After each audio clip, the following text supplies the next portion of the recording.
पढ़ना, यही तो पढ़ना है। ये पढ़ेंगे तो ऑटोमेटिकली हो जाएगा।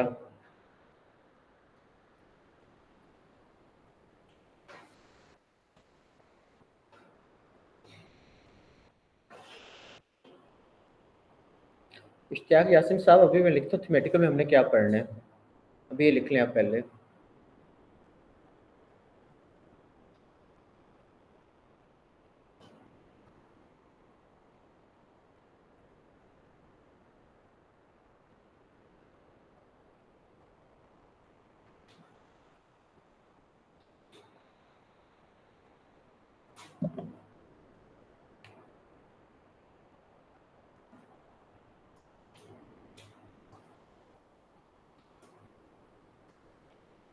कोई 2 वीक्स पहले तो फिर एक क्लास थी आप लोगों के साथ। डेजर्ट हो गया, डेजर्ट सारे याद, वो थीमेटिकल मैप भी था। चलो जी, क्लियर है।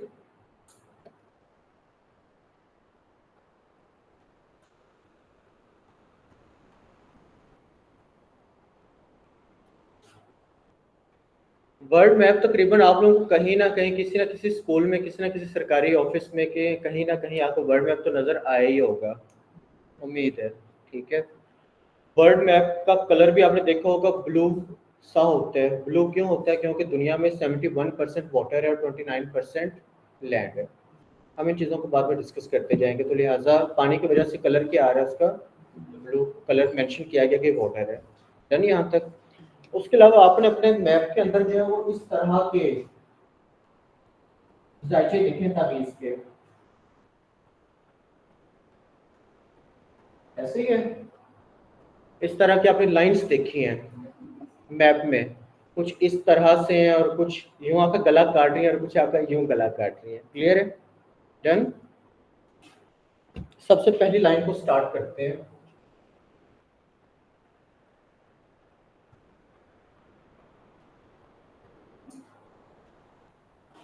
लैटिट्यूड लाइन लिखना नहीं है अभी। हमारी देसी जुबान में हम कहते हैं कि वो लाइन जो लेटी हुई हो उसको लैटिट्यूड लाइन कहते हैं। तो लेटी हुई लाइन इस तरह की होती है।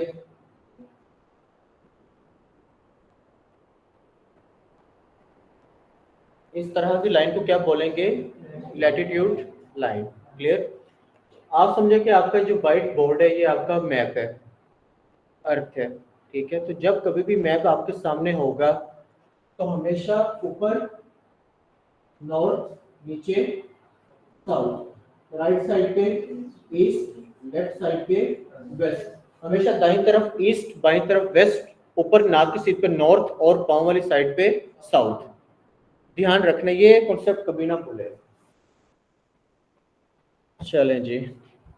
लैटिट्यूड को फिर मैं यहाँ पे क्या कह सकता हूँ? वर्टिकल लाइन कहूंगा या हॉरिजॉन्टल कहूंगा? हॉरिजॉन्टल कहूंगा तो मैं लिख सकता हूँ लैटिट्यूड इज अ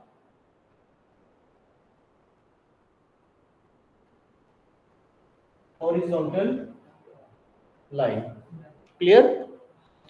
उसके बाद जी, लास्ट क्लास में हमने पढ़ा था कि what is the rotation of earth, जमीन किस तरह से घूमती है, वेस्ट टू ईस्ट। जमीन जो है वो वेस्ट टू ईस्ट। आवाज स्लो आ रही है अभी सवा, मैं तो बड़ा ऊंची बोल रहा हूँ। चले अभी क्लियर हो जाती है। तो अर्थ की रोटेशन है वेस्ट टू ईस्ट, ऐसे ही है।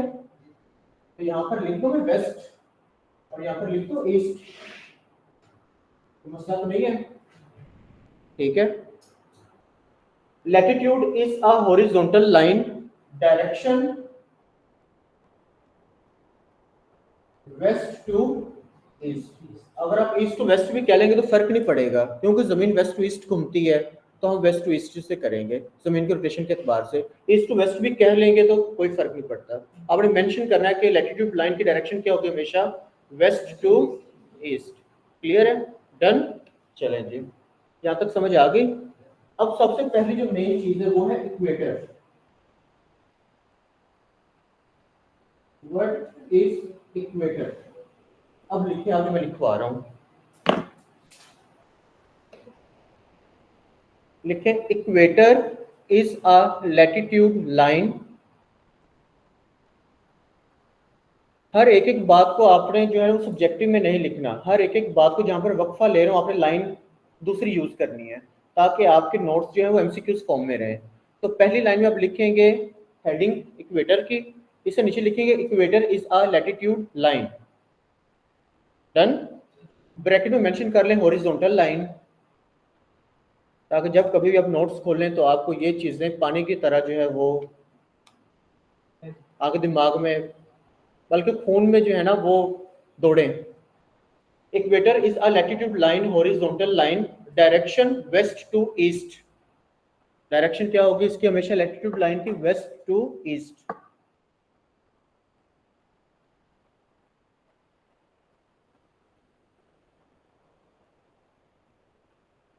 डन। ये सारी जो है ना वो इमेजिन की हुई लाइंस हैं, तो आप इमेजिनरी लाइन भी लिख सकते हैं साथ कि इमेजिन की हुई लाइंस हैं। ठीक है, equator is an imaginary latitude line, imagine की हुई लाइंस हैं। इंसान ने मापना था ना डिस्टेंस एक दूसरे से और वक्त, तो ये सारी इमेजिन की हुई लाइंस हैं, तस्वर की हुई, जिनको हम फॉलो करते हैं। तो equator is a latitude line, horizontal line कहते हैं जिसकी डायरेक्शन है west to east. Draw at centre of the earth. कहां पे ड्रॉ की गई है? जमीन के बिल्कुल दरमियान में। Draw at centre of the earth. Last class में मैंने आपको बताया था कि अर्थ का निक नेम है द वर्ल्ड। तो अगर मैं द वर्ल्ड की बात कर रहा हूँ तो मैं पूरी कायनात की बात नहीं कर रहा, मैं जमीन की ही बात कर रहा हूँ। ठीक है, तो अर्थ का निक नेम है वर्ल्ड, तो अगर मेरी जुबान से वर्ल्ड लफ्ज निकल जाए तो आपने अर्थ ही समझना है। ठीक है, draw at centre of the अर्थ। अब दुनिया का वो एक्स और वाई को यहाँ पे ना लेके आए, वो मैथ्स में हो जाएगा। Draw at centre of the, draw at centre, दुनिया के दरमियान में ड्रॉ की गई है, एट सेंटर, दुनिया के दरमियान में ड्रॉ की गई है। देखिए किसी पे जो है ना वो हंसते नहीं है, आप किसी पे हंसेंगे ना तो आपका एक दिन अपना जो है ना वो हादसा ही निकल जाएगा। तो जब मैं यहाँ पे आया, मुझे तो इस्लामियत भी नहीं आता था, मैं ओपन कहता हूँ। यूनिवर्सिटी में जब निकला था मास्टर्स करके 2017 में, तो मुझे इस्लामियत नहीं आता था, क्योंकि मैंने इस्लामियत पढ़ा था दूसरे सेमेस्टर में। मैंने तो अपने वजह साहब को क्लियर बोला था कि सर मुझे इस्लामियत भी नहीं आता। तो जो पढ़ने वाले हैं उनकी मैं बड़ी इज्जत करता हूँ, तो यूँ ना किया करें। ठीक है जी, draw at centre of the earth, clear है। अब इमेजिन की भी लाइन है और दुनिया के सेंटर में ड्रॉ की गई है, तो उसका ऑटोमेटिकली कितने डिग्रीज पे होगा? 0 डिग्री। तो आप वहां पे मेंशन करेंगे ऑन 0 डिग्री। तो आपसे सवाल आता है इक्वेटर कितने डिग्रीज पे, तो आप कहेंगे ऑन 0 डिग्री।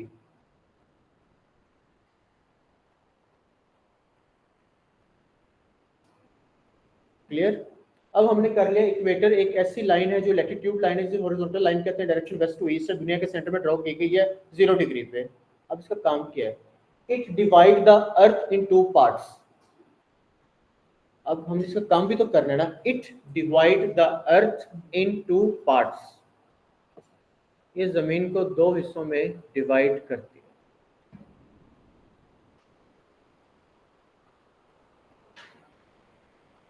डन। जैसे ये आपका बोर्ड जो है वो अर्थ है, ये मैंने इक्वेटर लाइन ड्रॉ की, डायरेक्शन दे दी ईस्ट वेस्ट 0 डिग्री 0 डिग्री। ये ऊपर वाला हिस्सा, ये नीचे वाला हिस्सा, ऊपर है जी नॉर्थ और नीचे है साउथ। क्लियर। अर्थ की शेप थी ओब्लेट सफीरॉइड, सफेरिकल। सफेरिकल जो है वो बिल्कुल गोल नहीं होता, अंडे की शक्ल का भी नहीं होता। सफेरिकल इस तरह की, आपके हाथ में एक गेंद है, आपने उसको पुश कर दिया है, ऊपर से भी चिपटी, नीचे से भी चिपटी और साइडों से चौड़ी। आपने हाथों की शेप देखनी है कि यहाँ से क्लोज, फिर फैलती हुई, फिर नीचे आके क्लोज। तो ये शेप होगी आपकी ओब्लेट सफीरॉइड। तो आइंदा ये नहीं कहना कि जमीन की शेप अंडे की शक्ल की है, वो जब सवाल चेंज होगा तो जवाब भी चेंज होगा। क्लियर है। तो जमीन की शेप कैसी? ओब्लेट सफीरॉइड से हम कहते हैं सफेरिकल। बचपन में आप लोगों ने खुद्दू गेंद से खेला ही होगा, नरम बॉल से मार कुटाई, तो नरम बॉल को ऊपर से भी दबा दें नीचे से भी दबा दें, लाइक खरबूजा कर लें यार। खरबूजा किस तरह का है? वैसी शेप ही अर्थ की, सिमिलर, सेम तो नहीं, सिमिलर, वैसे मिसाल दे रहा हूँ। ठीक है, ऊपर से क्लोज, नीचे से फैलती हुई पेट से, फिर नीचे आके क्लोज। डन। अब इक्वेटर लाइन के ऊपर वाला हिस्सा, upper part of equator line will called north hemisphere. तो स्फेरिकल का हाफ नॉर्थ हेमिस्फीयर हो जाएगा। तो इक्वेटर लाइन से ऊपर वाला सारा हिस्सा हो जाएगा, क्या क्या कहेंगे, नॉर्थ हेमिस्फीयर, और नीचे वाला सारा हिस्सा हो जाएगा साउथ हेमिस्फीयर। ठीक है,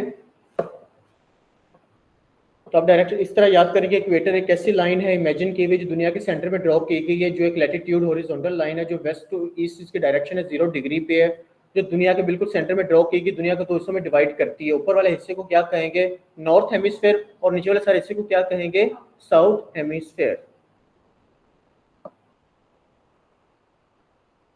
उम्मीद है कि मसला नहीं होगा इंशाल्लाह। अमूमन सवाल आता है Pakistan is in which hemisphere, north या साउथ। ठीक है, कहाँ पे, नॉर्थ में। अभी इतनी टेंशन ना ले, अभी यहाँ तक ही करें। क्लास में अपनी मर्जी से आए, अपनी मर्जी से आए, पूछना नहीं है, पूछने वाला काम जो है ना मुझे अच्छा नहीं लगता, शर्म आती है मुझे।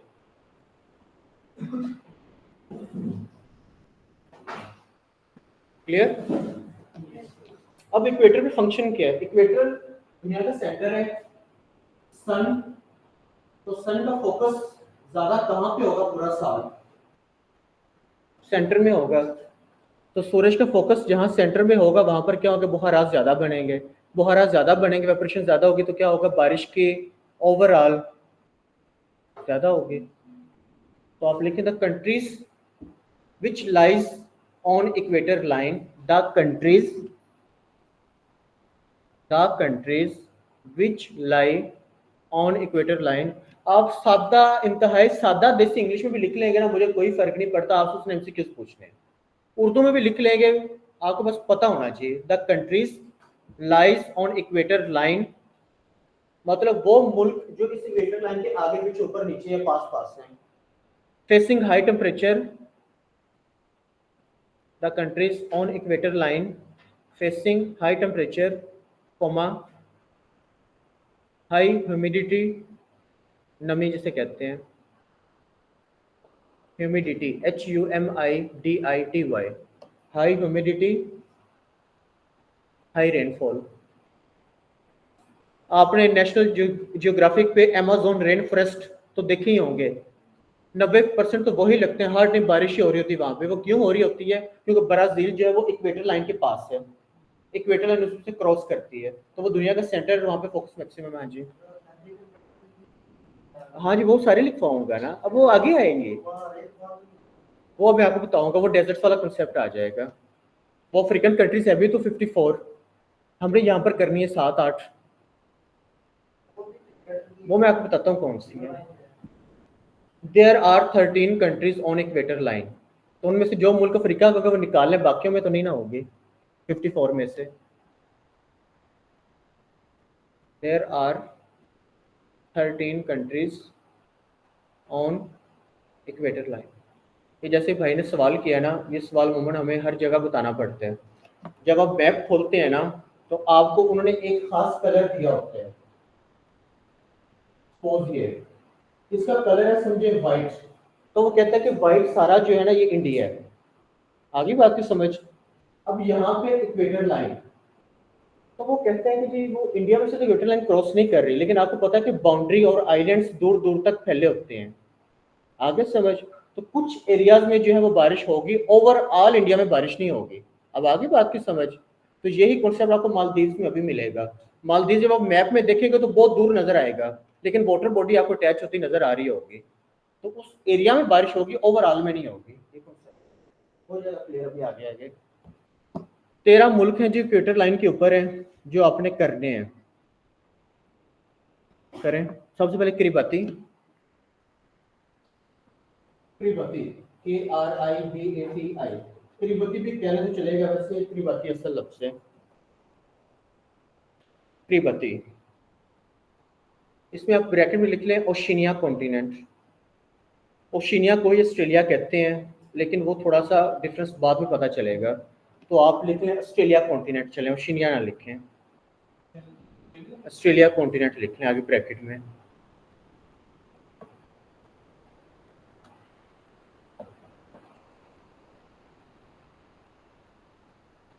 डन। दूसरे नंबर पे आप लिखें जी मालदीव्स, MALDIVES, मालदीव्स, उर्दू में कहते हैं Maldives, Maldives MALDIVES, Maldives Muslim country है। और इंडोनेशिया, दो मुल्क, ये दोनों हैं जी कॉन्टिनेंट एशिया के। अब एफपीएससी के मुताबिक इंडोनेशिया के 25,000 के करीब आइलैंड है, बीपीएससी कहता है कि 18,600 के करीब आइलैंड है। अब जरूरी तो नहीं कि हर आइलैंड में उतनी बारिश हो, अब वही जगह भी बारिश होगी जो इस इक्वेटर लाइन के नजदीक है, बाकी एरिया में जारी बात है नहीं, क्योंकि उनका डिस्टेंस बढ़ जाएगा। ठीक है, मालदीव्स और इंडोनेशिया, कॉन्टिनेंट एशिया। आ जाए आ जाए जी, आ जाए आ जाए। बाकी कंट्रीज में लिख रहा हूँ, आपको स्पीड में स्पेलिंग का इशू होगा। Gabon,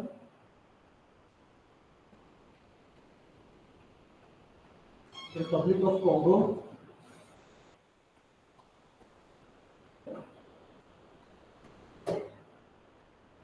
democratic Republic of Congo,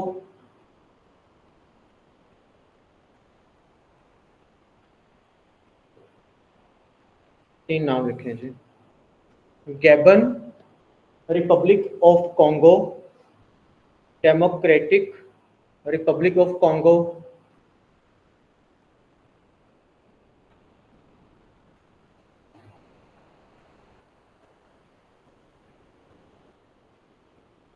Uganda, Kenya, Somalia, south of and Principe, एक आइलैंड कंट्री है कॉन्टिनेंट अफ्रीका की। Gabon, Republic of Congo, democratic Republic of Congo, Uganda, Kenya, Somalia, south of and Prinsep.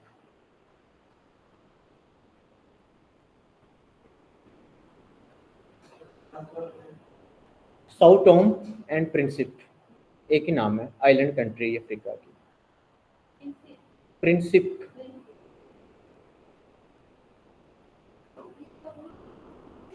हाँ जी दोनों different हैं, एक है Republic of Congo, एक है democratic Republic of Congo, Uganda, Kenya, Somalia, Sao Tome and Prinsep.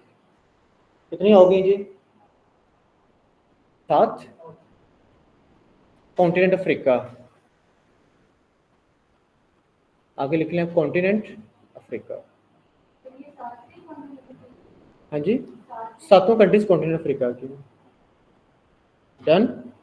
आगे लास्ट 3 कंट्रीज रह गई हैं जी, Ecuador, Colombia and Brazil.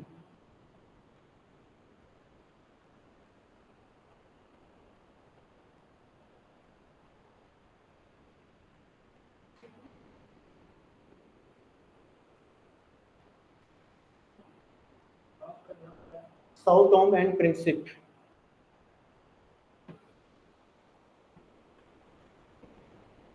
Prinsep, PRINCIPE, Prinsep,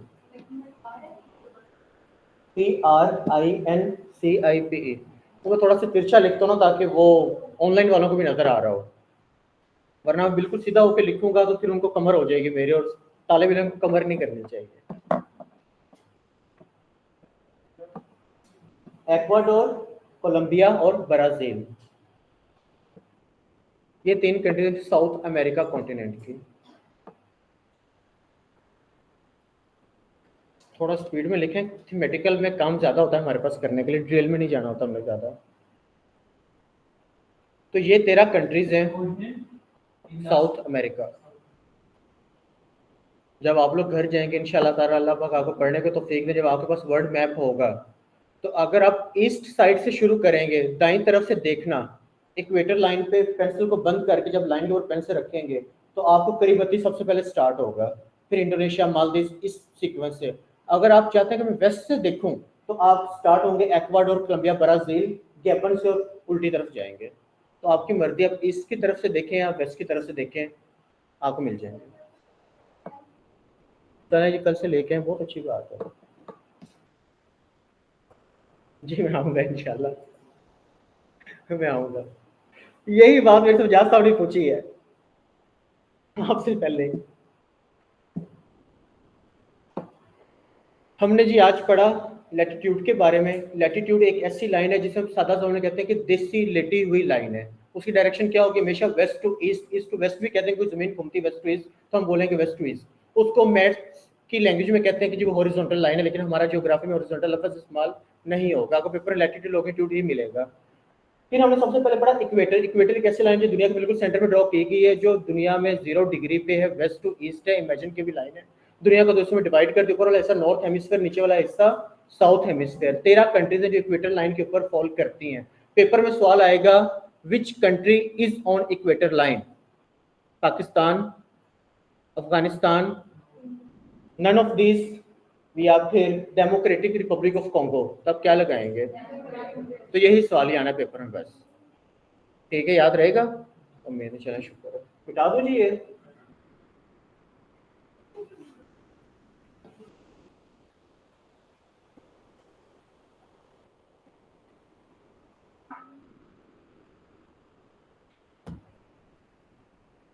तो मसला मसाइल यहाँ तक क्लियर है।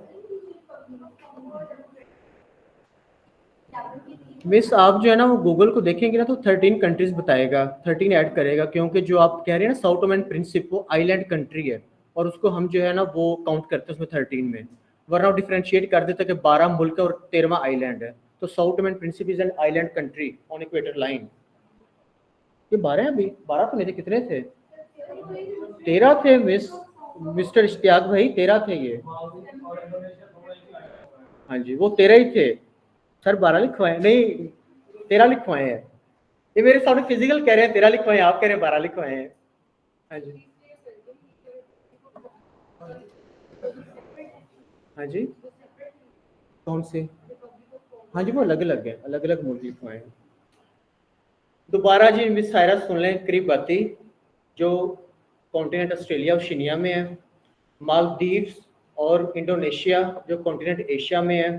Gabon, Republic of Congo, democratic Republic of Congo, Uganda, Kenya, Somalia, Sao Tome Principe ये अफ्रीका में, Ecuador, Colombia, Brazil, South America में। 13 पूरी हैं। डन, चलेंगे, शुक्र है। यहाँ से थोड़ा सा ट्रिकी काम आ गया लेकिन बड़ा आसान है।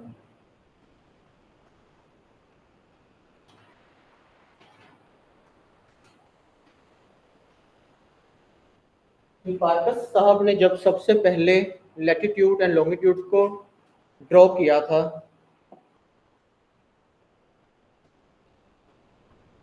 सम ऑफ एंगल कितने अर्थ का?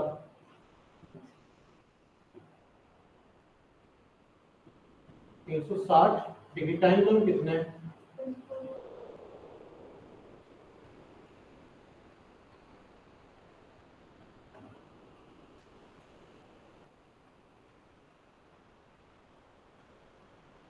0 डिग्री।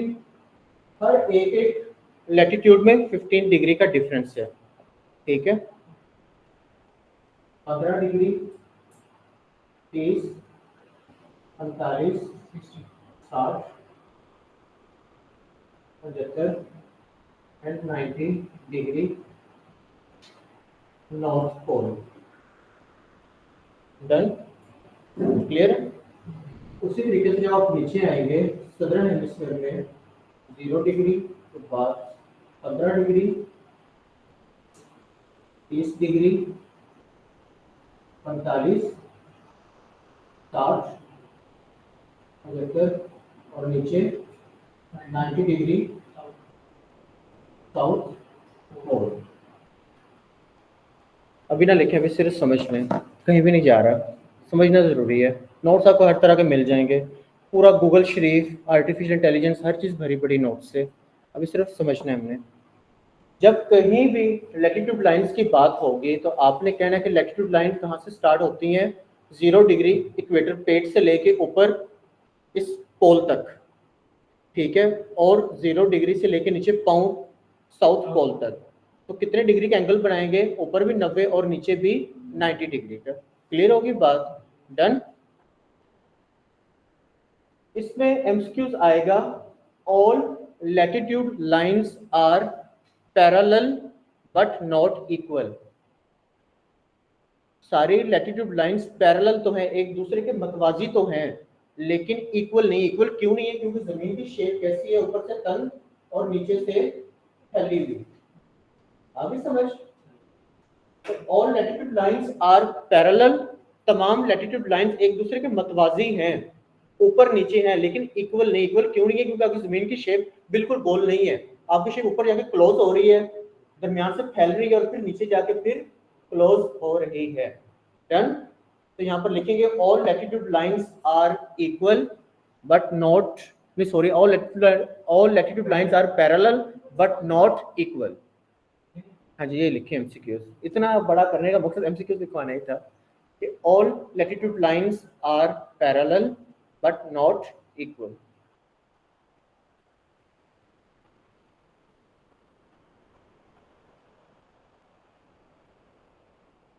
डन। हर लैटिट्यूड लाइन में डिफरेंस होगा 15 डिग्री का।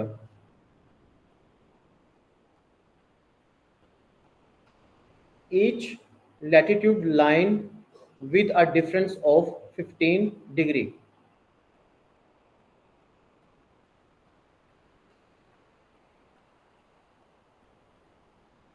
हर लैटिट्यूड लाइन में कितना फर्क है जी? 15 डिग्री का।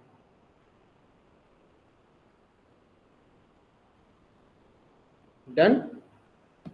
अब वो लास्ट टाइम भी मैंने क्लास में सवाल डिस्कस किया था, तहसीलदार पेपर में आया था कि जमीन का सम ऑफ एंगल है 360 डिग्री, टाइम जोन है 24 आवर्स। मतलब जमीन 24 घंटे में पूरा एक चक्कर लगाती है। क्लियर है? तो बताएं एक घंटे में कितने डिग्री मूव करेगी? 15 डिग्री। तो ये भी लिख लें, ये तहसीलदार के पेपर में सवाल था। पहले हम लिखें what is the sum of angle of earth 360 degree. हमारा टाइम जोन कितना है? दिनों रात कितनी देर में तब्दील होते हैं? 24 घंटे में। अगर जमीन 24 घंटे में 360 डिग्री घूमती है तो बताएं एक घंटे में कितने डिग्री मूव करेगी? आगे समझ। तो आपने सिंपल उसको डिवाइड करना है, तो आपका आंसर आएगा earth moves 15 degree in 1 hour. पहले एमसीक्यू लिखे sum of angle of earth 360 degree. हमारी जमीन गोल है, हम एज्यूम करते हैं, सादा जुबान में कहते हैं कि हमारी जमीन क्या है? गोल है। तो गोल चीजों का सम ऑफ एंगल कितना होता है? 360 डिग्री। क्लियर? फिर हम कहते हैं कि हमारा टाइम जोन कितना है, दिन और रात कितनी देर में चेंज होते हैं? 24 घंटे। तो हमारा टाइम जोन है जी 24 आवर्स। मतलब सादा जुबान में यह है कि जमीन 24 घंटे में 360 डिग्री का चक्कर पूरा करती है और दिन और रात हो जाते हैं। तो वो कहता है कि एक घंटे में जमीन कितना मूव करेगी, तो आप उसको डिवाइड करेंगे तो आपका आंसर आ जाएगा 15 degree. Earth rotates 15 degree in 1 hour. वो भी बता देते हैं अभी सर, अभी थोड़ी ना करना है।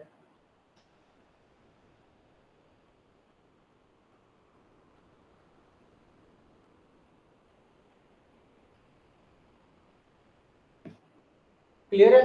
अब थोड़ा सा ट्रिकी होने वाला है।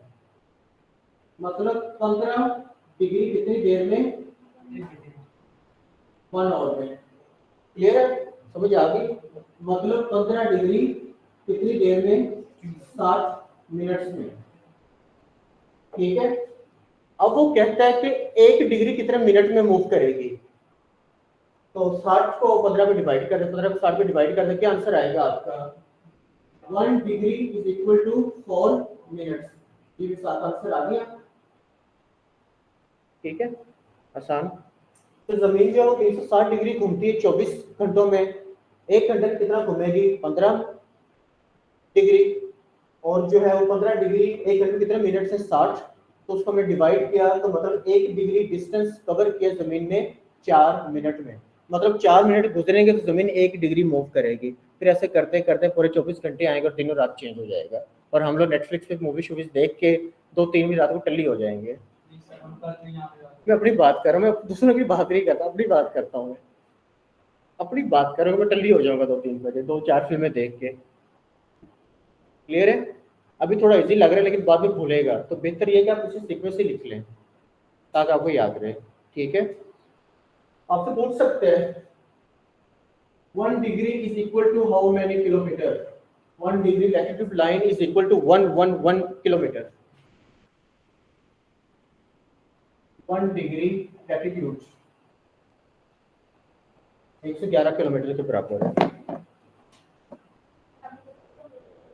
1 degree latitude line is equal to 111 kilometre.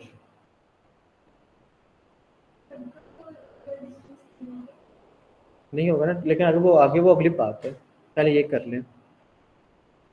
Her latitude line का डिस्टेंस होगा 111 किलोमीटर।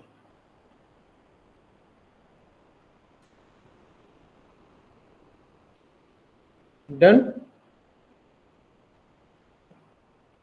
फिर वो कहता है कि टोटल लैटिट्यूड लाइंस कितने डिग्रीज बनाती हैं, बताएं जी कितने डिग्रीज बनाती हैं। हाँ जी, 90 ऊपर 90 नीचे कितने हो गए, 180। और इक्वेटर एज इट इज भी तो एग्जिस्ट करता है, तो इक्वेटर को एक पॉइंट में लाए तो कितना बनेगा, 181। क्लियर है। अब इसमें कुछ अगर हम इंडियंस की बात करें तो इंडियंस कहते हैं कि जी नॉर्थ पोल जो है ना वो एक पॉइंट है, पोल है, वो डिग्री नहीं है, और ये वाला भी पॉइंट है, डिग्री नहीं है। तो आप एक एक माइनस भी करें तो वो बनाता है 179 तकरीबन। ठीक है, लेकिन इतना पाकिस्तान इतना लंबा सवाल आज तक आया नहीं है। अगर कभी अगर CSS में आप एज अ सब्जेक्ट से रखेंगे तो फिर इतना डिटेल में जाइएगा। अदरवाइज 90 जमा 90 180 और 1 इक्वेटर का मिला के 181। अगर पेपर में सवाल आया तो ऑप्शंस के हिसाब से उसको क्लियर कर लेंगे। ठीक है, अभी तक इतना डीप देखे नहीं है। हाँ, अगर सब्जेक्टिव पेपर हो तो फिर तो ज़रूर देखिएगा।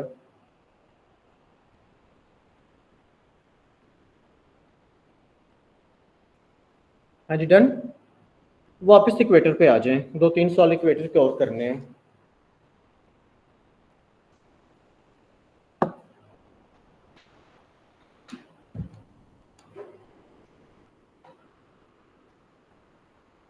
वो सवाल आपसे पूछ सकता है कि एक ऐसी लैटिट्यूड लाइन बताएं जिसका डिस्टेंस सबसे ज्यादा होगा। कल भी आएंगे जी, मैं कल भी आऊंगा सर खाने आप लोगों का।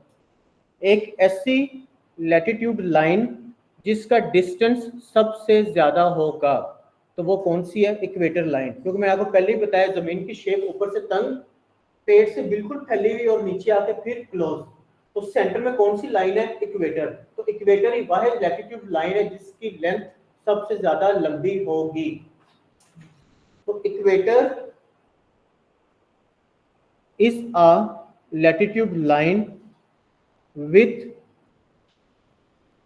equator is a latitude line with longest length।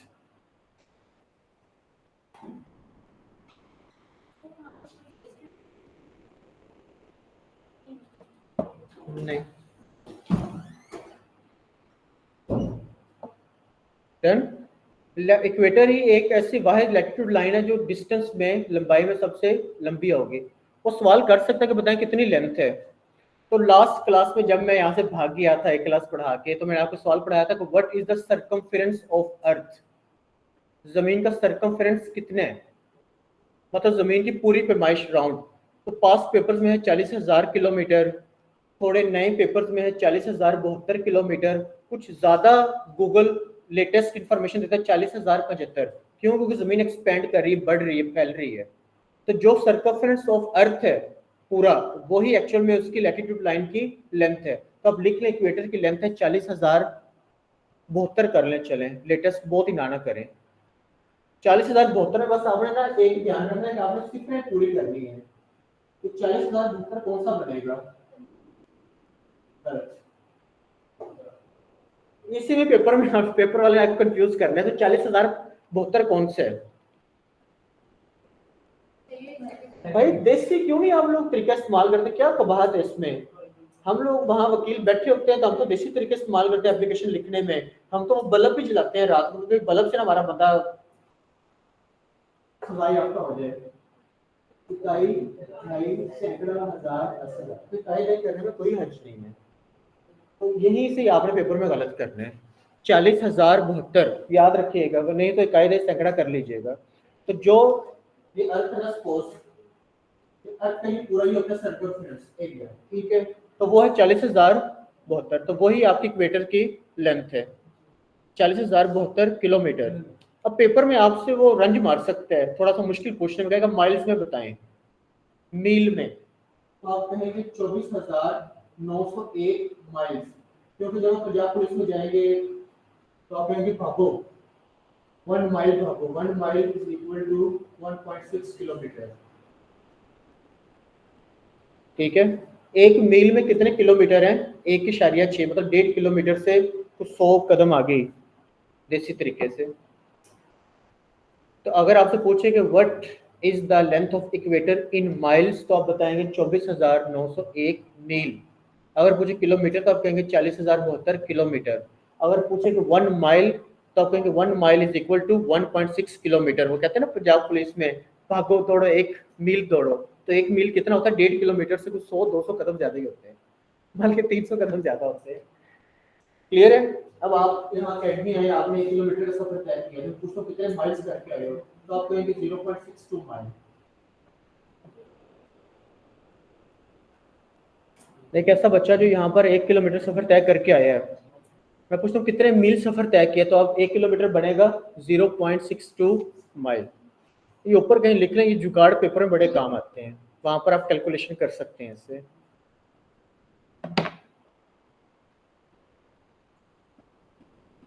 हाँ जी, समझ नहीं आई? आप अकेडमी में आ गई, मैंने पूछा आपने कितना सफर तय किया, आपने क्या सर मैंने 1 मील सफर तय किया है। तो 1 मील में कितने किलोमीटर होते हैं? 1.6 किलोमीटर, मतलब 1.5 किलोमीटर से ज्यादा आपने सफर तय किया, तो आपने कितना सफर तय किया है? 1 मील। क्लियर है? अब आप अकेडमी आई है, आपने कहा सर मैं तो आज लेट आई हूँ, मैंने तो 1 किलोमीटर सफर तय किया है। मैं कहूँगा नहीं मुझे मील में बताओ, तो आप कहेंगे 0.62 मील। आगे समझ?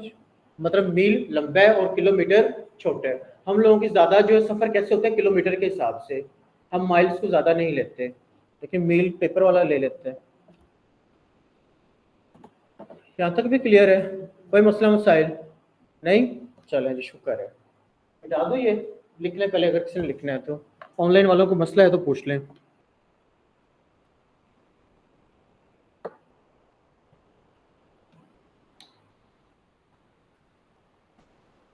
समझ आ गई? मतलब आई और फिर गई।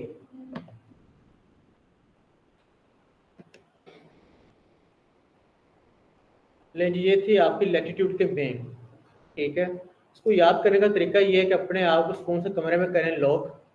सेल्फ स्टडी जो है ना वो बेस्ट स्टडी होती है। मैं तो एक बेंच बाइन के चक्कर में कभी पढ़ा ही नहीं था। सुकून से लेटे, मैं तो लेट के पढ़ता हूँ, गाना लगाए कुमार सानू का आराम से सुकून से। और देसी तरीके से, हम भाई बुढ़े लोग हैं 90s के, तो हम तो कुमार सानू सुनेंगे। आपका जो दिल करता है गाना सुने, नाच सुने, कवाली सुने, जो दिल करता है सुने, वो आपके अपने हिसाब पे है। लेकिन आपने खुद को समझाना है और देसी तरीके से समझाना है।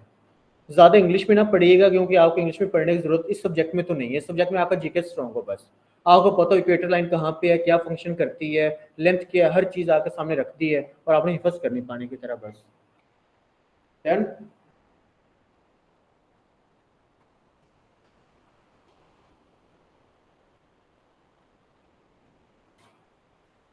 एक और हमसे कुछ लिख रहे, latitude lines are used.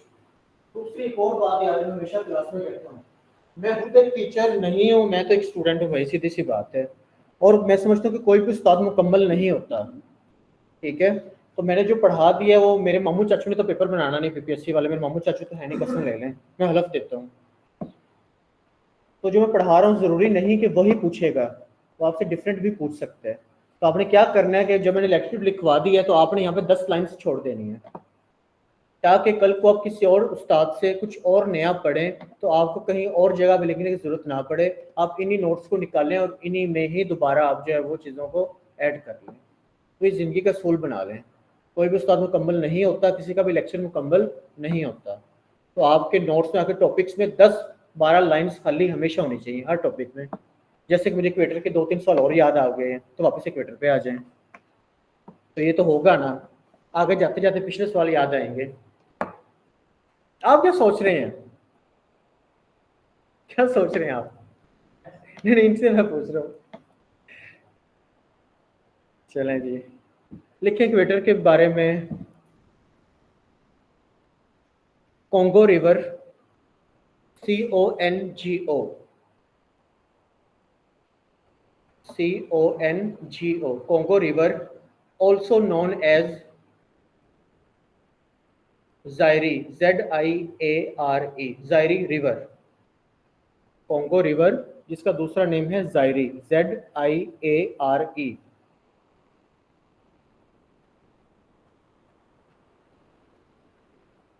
Crosses the equator line twice, crosses the equator line twice. Congo river जिसका दूसरा नेम है जायरी रिवर इक्वेटर लाइन को 2 दफा क्रॉस करते हैं। आजकल मैं देख रहा हूँ पेपर में जो है ना वो लोकेशन पूछ रहे हैं कि फलां डेजर्ट है तो वो उस कॉन्टिनेंट के नॉर्थ में है या साउथ में है। ठीक है, तो आपका होमवर्क है, आपने सर्च करना है लोकेशन, क्वेश्चन मार्क लगा लें, कंट्री कॉन्टिनेंट क्वेश्चन मार्क, ताकि आपको हमेशा जब भी नोट्स खोलें आपको पता हो कि मैंने सवाल सर्च करने हैं। कॉन्गो रिवर जिसका नेम है जायरी रिवर इक्वेटर लाइन को 2 दफा क्रॉस करता है, तो आपका होमवर्क ये है कि लोकेशन सर्च करनी है। कॉन्गो रिवर अफ्रीका में, मुझे नहीं पता, नॉर्थ साइड पे मुझे नहीं पता, ये आप लोगों ने सर्च करना है। ठीक है, मुझे तो नहीं पता भाई, आप लोग सर्च कर लीजिएगा इसे। ठीक है, तो आप लिखेंगे लोकेशन में country continent question mark.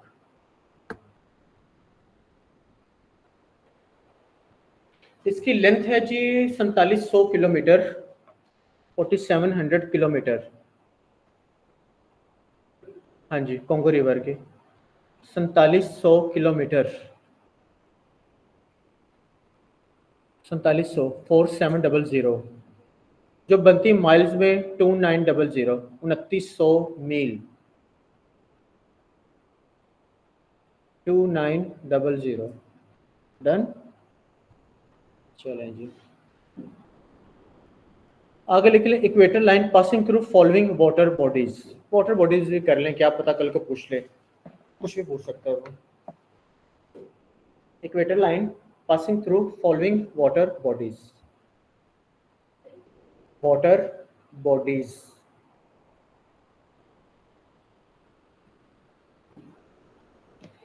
Oceans का फॉर्मूला मैंने लास्ट टाइम बताया था, पैसा,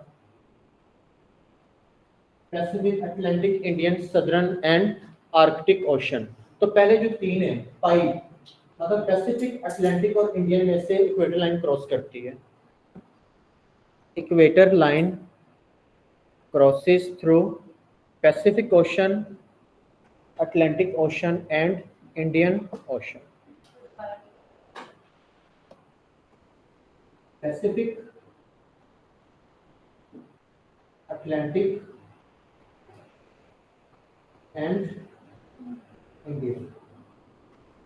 जो मैं आपको होमवर्क बोलूँ ना वो लाजमी सर्च कीजिएगा, क्योंकि हमारा होमवर्क होता है आजकल के लेटेस्ट पेपर्स के को मद्देनजर रखते हुए, तो इन सवालों को ना ज़रूर सर्च करना है आपने, जो मैं आपको बोलूँ कि ये भी करें और ये भी करें।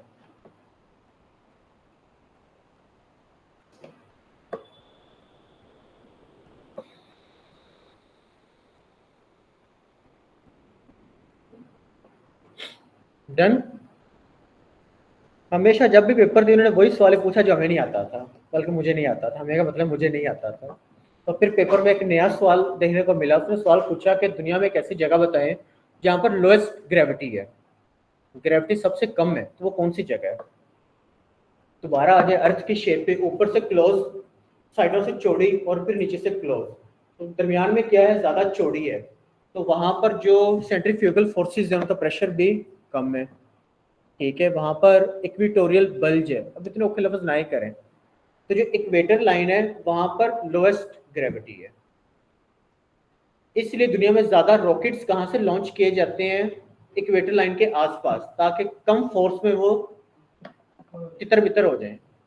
तो ये भी 2 सवाल बनते हैं, एक रॉकेट्स को लॉन्च करने के लिए सबसे परफेक्ट जगह कौन सी है, तो आप कहेंगे इक्वेटर लाइन, या एक ऐसी जगह जहां पे लोएस्ट ग्रेविटी, तो आप फिर भी क्या कहेंगे, equator line.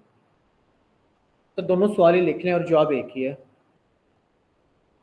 Equator line faces lowest gravity, simple, उसकी चौड़ाई की वजह से, क्योंकि ऊपर से क्लोज है, नीचे से ज़्यादा चौड़ा है। और दूसरा लिख लें कि जी रॉकेट्स लॉन्च करने के लिए परफेक्ट सूटेबल प्लेस कौन सी है, इक्वेटर लाइन कंट्रीज।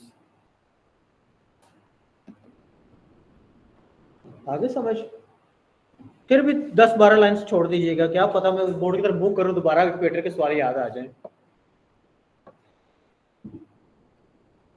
डन। ले जी, आपकी बोर्ड आपकी अर्थ है, अर्थ को हमने जनाब यूं करके जो है वो काट दिया और आपको समझ भी आ गया कैसे काटा है। अब हमने अर्थ को काटना है इस तरह से, ठीक है। तो अगली हम जो लाइन करेंगे वो होगी लॉन्गिट्यूड लाइन।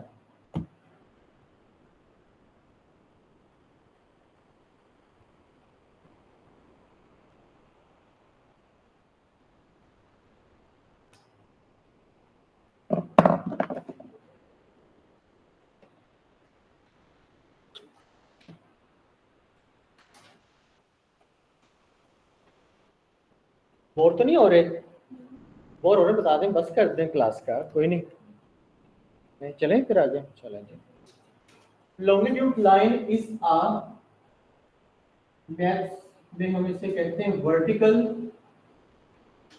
लाइन, ठीक है। डायरेक्शन इसकी हमेशा क्या होगी, आपको मैंने क्या बताया, जब कभी आपने मैप देखना है, नक्शा देखना है, नेविगेटर देखना है, ऊपर नॉर्थ, पाँव पे साउथ, राइट साइड पे ईस्ट, लेफ्ट साइड पे वेस्ट। अब मैंने वो खुंजर नहीं डालना, मैंने आप लैटिट्यूड इस पे डिस्कस करनी नहीं है। तो longitude is a vertical line, तो डायरेक्शन क्या होगी इसकी, नॉर्थ टू साउथ।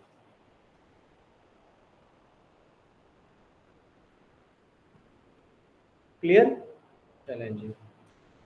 अब आप इसमें लिखेंगे ऑल, अच्छा बताएं जमीन का सम ऑफ एंगल कितना है, यहाँ पर सवाल आता है। सम ऑफ एंगल 360 डिग्री।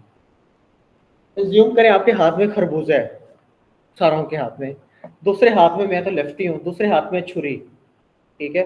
आप, मैं कहता हूँ कि आप खरबूजे को स्लाइसिस में सेंटर में से काटें, तो आप दरमियान में से काटेंगे तो बड़ा स्लाइस होगा। जैसे जैसे ऊपर जाते जाएंगे, जब टॉप पे आएंगे तो कितना स्लाइस रह जाएगा, इतना।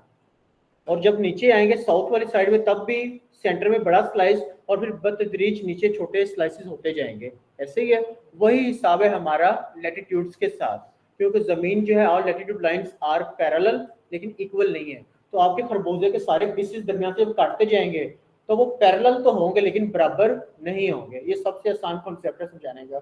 अब मैं कहता हूँ कि खरबूजा लें, ऊपर से पोल पे रख के नीचे तक काटें सारे पीसीस को, तो आप पूरे पीसीस बराबर काट लेंगे। ऐसे ही है या नहीं काटेंगे?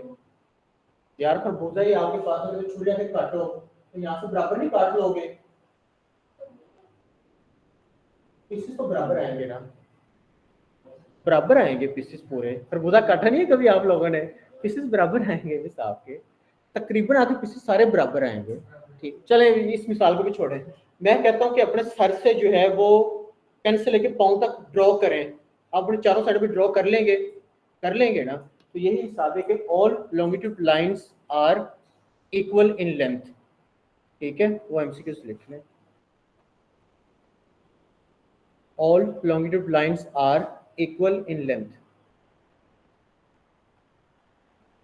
सर से लेके पाँव तक आप अपने आप को 360 के एंगल में कवर कर सकते हैं बराबर लाइंस में, लेकिन पेट से अगर राउंड करें सर तक तो अब रुक जाएंगे और पाँव तक भी रुक जाएंगे। All longitude lines are equal in length.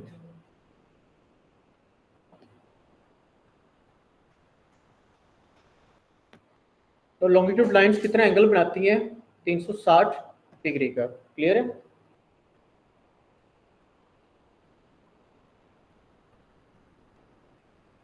Longitude lines are used to measure time. Latitude line का क्या काम था कि वो मेजर करता था डिस्टेंस, लॉन्गिट्यूड लाइन का काम है कि वो क्या मेजर करता है, आपका time. Longitude lines are used, और imaginary lines used to measure time.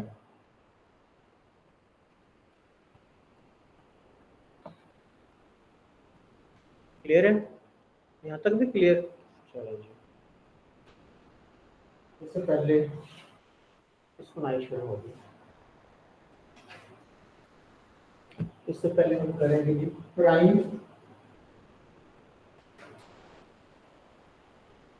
Meridian line.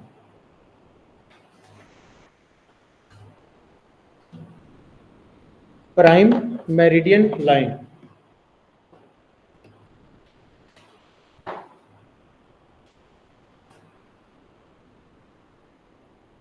Prime meridian line is a longitude bracket में वर्टिकल लाइन, इमेजिन की हुई लाइन, इमेजिन लफ्ज लाजमी ऐड किया करें।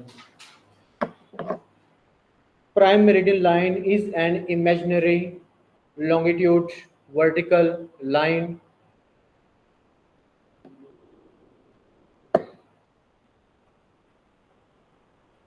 direction north to south, direction north to south।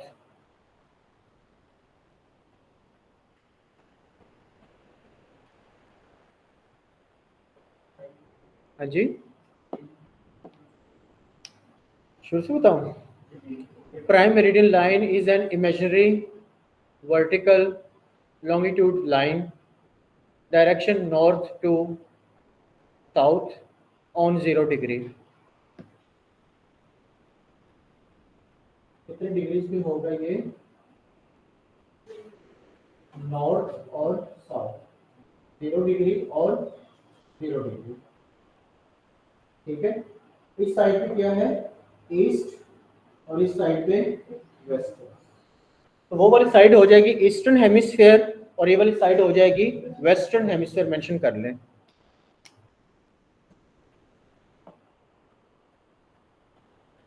Divides the earth in 2 parts, एक eastern hemisphere और एक वेस्टर्न हेमिस्फीयर।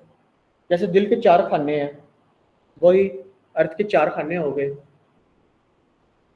एक नॉर्थ हेमिस्फीयर, एक साउथ हेमिस्फीयर जो इक्वेटर ने किया, अब प्राइम मेरिडियन ने किया, वो होगा ईस्टर्न हेमिस्फीयर और ये होगा western hemisphere. Done. Prime meridian line passing through following countries, बाकी इसको आगे और डिटेल में लेके जाएंगे। Prime meridian line passing through following countries,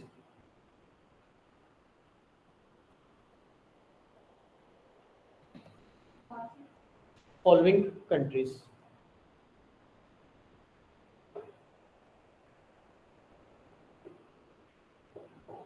UK, France, Spain,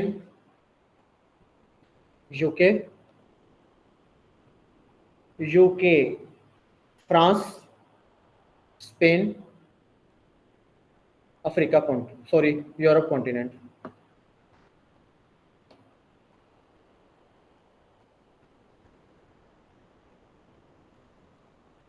done. नीचे यूरोप से नीचे अफ्रीका, तो अफ्रीका में पहली कंट्री आएगी Algeria, Algeria ALGERIA, Algeria. Country names जो है ना वो सही लिखा करें, क्योंकि जो है ना वो लास्ट टाइम सवाल था कि तुर्की की स्पेलिंग क्या है असल में, तो पहले हम कहते थे तुर्की, अब लफ्ज हो गए उर्दू में तुर्किया। यूएनएस उन्होंने अप्रूव करवा लिया, चेंज करवाए अपने स्पेलिंग्स। तो हम पहले लिखते थे TURKEY तुर्की, अब है जी तुर्किया, याद रखिएगा। ठीक है, तो स्पेलिंग गलत नहीं होना चाहिए। अब तुर्किया का आपने ये स्पेलिंग यूज करना है, उर्दू में तुर्किया कहना, तुर्की नहीं कहना, और इंग्लिश तुर्की जैसे वो कहते हैं। ये स्पेलिंग के पेपर में आए हुए थे कि तुर्की के असल स्पेलिंग बताया भी ये हैं। अब मैं पहले तो TURKEY तुर्की थे ना हमारी देसी अंग्रेजी वाले। हाँ, तो अभी ये दोबारा कर लेना, उन्होंने अपनी लैंग्वेज में उन्होंने किया है। उर्दू में कहेंगे तुर्किया, आपकी न्यूज़ चैनल तुर्की नहीं कहते, तुर्किया कहते हैं।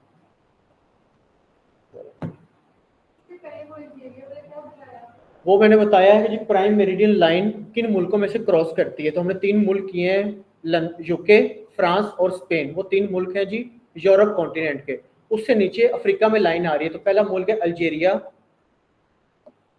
Algeria ALGERIA।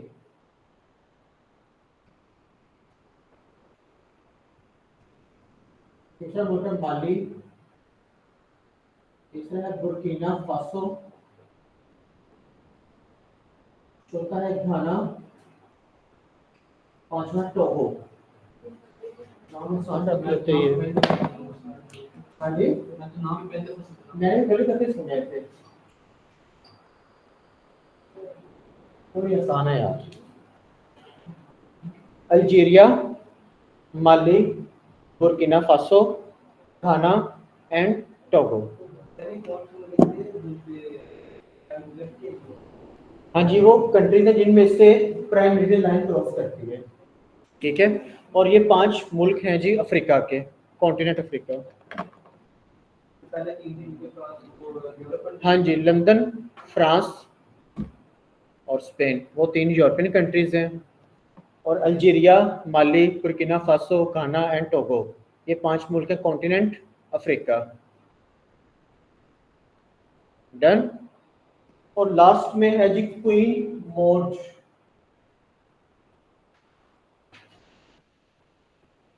Queen Maud Land region Antarctica. इतना लंबा नाम याद ना भी करेंगे चलेगा, एंटार्क्टिका याद रख लीजिएगा बस। और लास्ट में एंड पे क्या है, क्वीन मॉड लैंड रीजन, नाम नहीं भी याद तो छोड़ दें, एंटार्क्टिका याद कर लें। ये यूरोप से स्टार्ट होती हुई अफ्रीका से गुजरती हुई कहाँ पे आकर खत्म हुई, एंटार्क्टिका में, रोला खत्म। बस नाम याद कर लेंगे, अच्छा किसी का नाम रख लें। किसकी क्वीन है? अभी बेटा क्वीन की उम्र नहीं है बेटा हमारी, आपकी। इधर आप ही है, मैं नहीं। क्वीन मोडलैंड रीजन है ना। हाँ जी, क्लियर हो गया। प्राइम मेरिडियन लाइन एक ऐसी लॉन्गिट्यूड लाइन है जिसकी डायरेक्शन नॉर्थ टू साउथ कितने डिग्रीज पे, 0 डिग्री पे अर्थ को ये 2 हिस्सों में डिवाइड करती है, ईस्टर्न हेमिस्फेयर और वेस्टर्न हेमिस्फेयर। किन मुल्कों में से गुजरती है? यूके, फ्रांस, स्पेन, जो यूरोप के मुल्क हैं। Algeria, Mali, Burkina Faso, Ghana and Togo, ये मुल्क हैं अफ्रीका के। और लास्ट में क्वीन मॉड लैंड रीजन, वो कहाँ का है? एंटार्क्टिका का। और ये लाइन प्राइम मेरिडियन लाइन खत्म। Longitude lines are used to measure time. विश्व में से गुजार लेते हैं जबरदस्ती खींच के, आप कहते हैं तो। मेरे होते हुए तो नहीं गुजरी, शायद आप गुजार दें वो। डन। अच्छा जी, अब आगे थोड़ा सा कबाड़े वाला काम।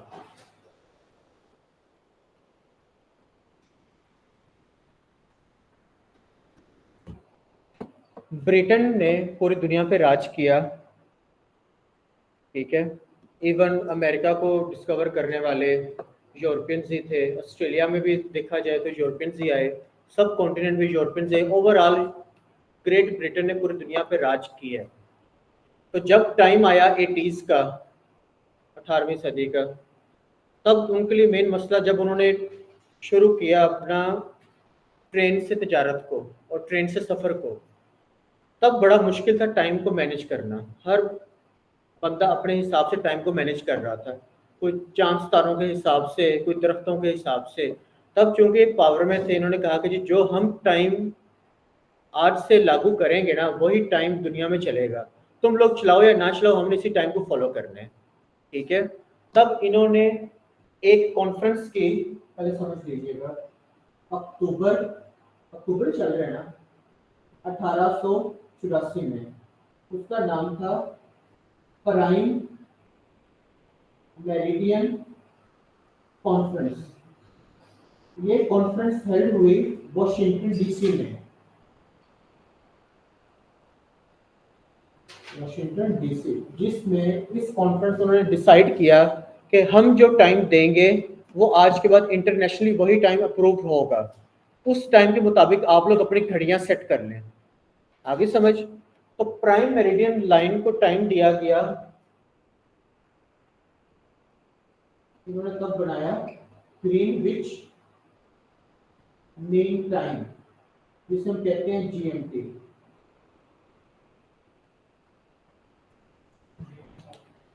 ठीक है।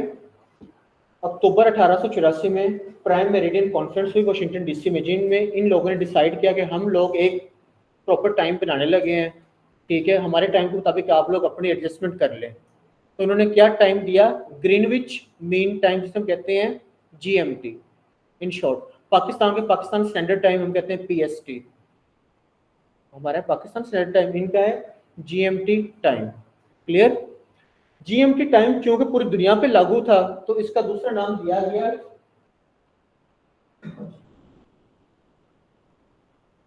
UTC, coordinated universal time. तो जीएमटी का दूसरा नाम क्या है जी? UTC, coordinated universal time. ये नाम दूसरा कब दिया गया? 1972 में।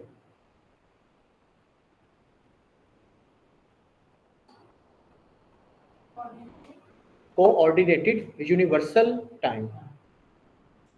बादशाह थे, कुछ भी कर सकते थे कि जी हमारा जो टाइम है हमने ये फिक्स कर दिया है, आप लोग अपने टाइम को लॉन्गिट्यूड के हिसाब से सेट कर लें। अब वो कैसे करना है वो हम अभी करेंगे, परेशान नहीं होना। ठीक है, मसला क्या था? तजारत का मसला था, टाइम सेट नहीं था। इन लोगों ने इमेजिन किया, ड्रॉ किया मैप को और बाकायदा तौर पर अपना एक यूनिवर्सल टाइम दिया जिसका नाम था Greenwich mean time, coordinated universal time. नाम कब दूसरा आया सामने? 1972 में। किस मीटिंग में डिसाइड हुआ? Prime meridian conference, Washington DC, सन 1884, मंथ अक्टूबर। डन। चलो जी, बिटा दो जी ये। उनका जो यूके का टाइम है ना वो है जीएमटी। पाकिस्तान का क्या टाइम है? PST. PST stand for Pakistan standard time. ठीक है। हाँ लो, आपने इतनी अच्छी बात कर दी। इसे ग्रीनविच क्यों कहते हैं? क्योंकि जब ये लाइन ड्रॉ की गई, प्राइम मेरिडियन लाइन, तो जिस जगह से ड्रॉ की गई, जिस शहर से जहां से स्टार्ट किया है, उसका नाम है ग्रीनविच रॉयल ऑब्जर्वेटरी। इसकी लोकेशन है साउथ ईस्ट यूके, लंदन। ठीक है, यूके। मतलब जहां से इस प्राइम मेरिडियन लाइन का आगाज हुआ, वहां पर कौन सी लोकेशन थी? Greenwich royal observatory. वहां से लाइन को ड्रॉ किया गया, तो उन्होंने नाम ही फिर वही दे दिया। किस लाइन का क्या नाम है? GMT, Greenwich mean time. ठीक है। तो आपसे को पूछ लेते ग्रीनविच मीन टाइम ही नाम क्यों रखा, तो आप कहेंगे वो जगह का नाम है। ग्रीनविच रॉयल ऑब्जर्वेटरी, आप गूगल पे फोटो देख सकते हैं। वहां से लाइन का आगाज हुआ तो लिहाजा नाम क्या पड़ गया? GMT, Greenwich mean time.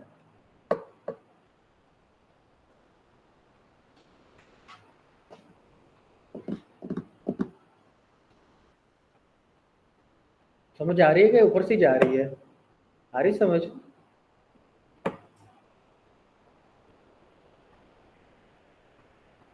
नाम आहिस्ता आहिस्ता याद होंगे, नाम एकदम नहीं पूछता मैं, मिक्स हो जाते हैं नाम। बिटा दूं जी ये? क्लियर है? कोई मसला मसाइल यहाँ तक? आपको मसला मसाइल? कल आपने जल्दी आना है। आ जाएंगे, आगे फायदा है कि तो फिर लेट आए, मोस्ट वेलकम।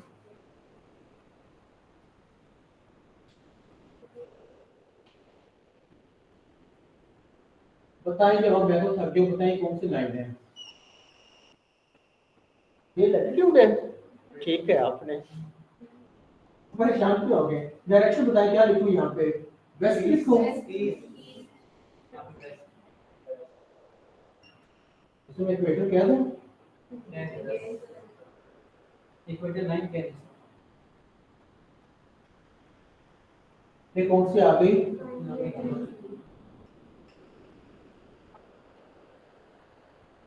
प्राइम। अब वो लैटिट्यूड लॉन्गिट्यूड निकल गया, बस अब आप लोग बड़े हो गए।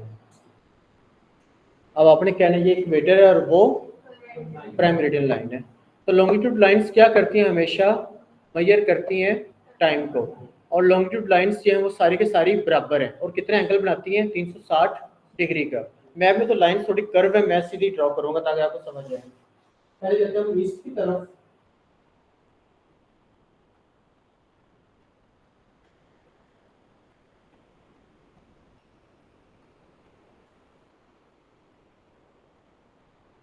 मैंने थोड़ी इस तरह से लाइन है, मैंने थोड़ी सीधी ड्रॉ कर दी है 15 डिग्री।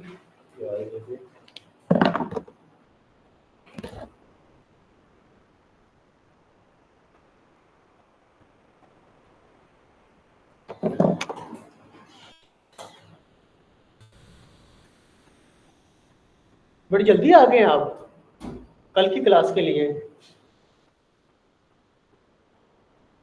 कोई नहीं, मैं भी ऐसे ही था, बैठे हैं आप आराम से, इजी होकर बैठे हैं। ये एमसीक्यू की क्लास है। आरसीएसएस में जाना है, इसके रूम 2 में जाएगा। नहीं, कोई मसला ही नहीं। 15, 30, 48, 60, 75, 180 तक आएगा।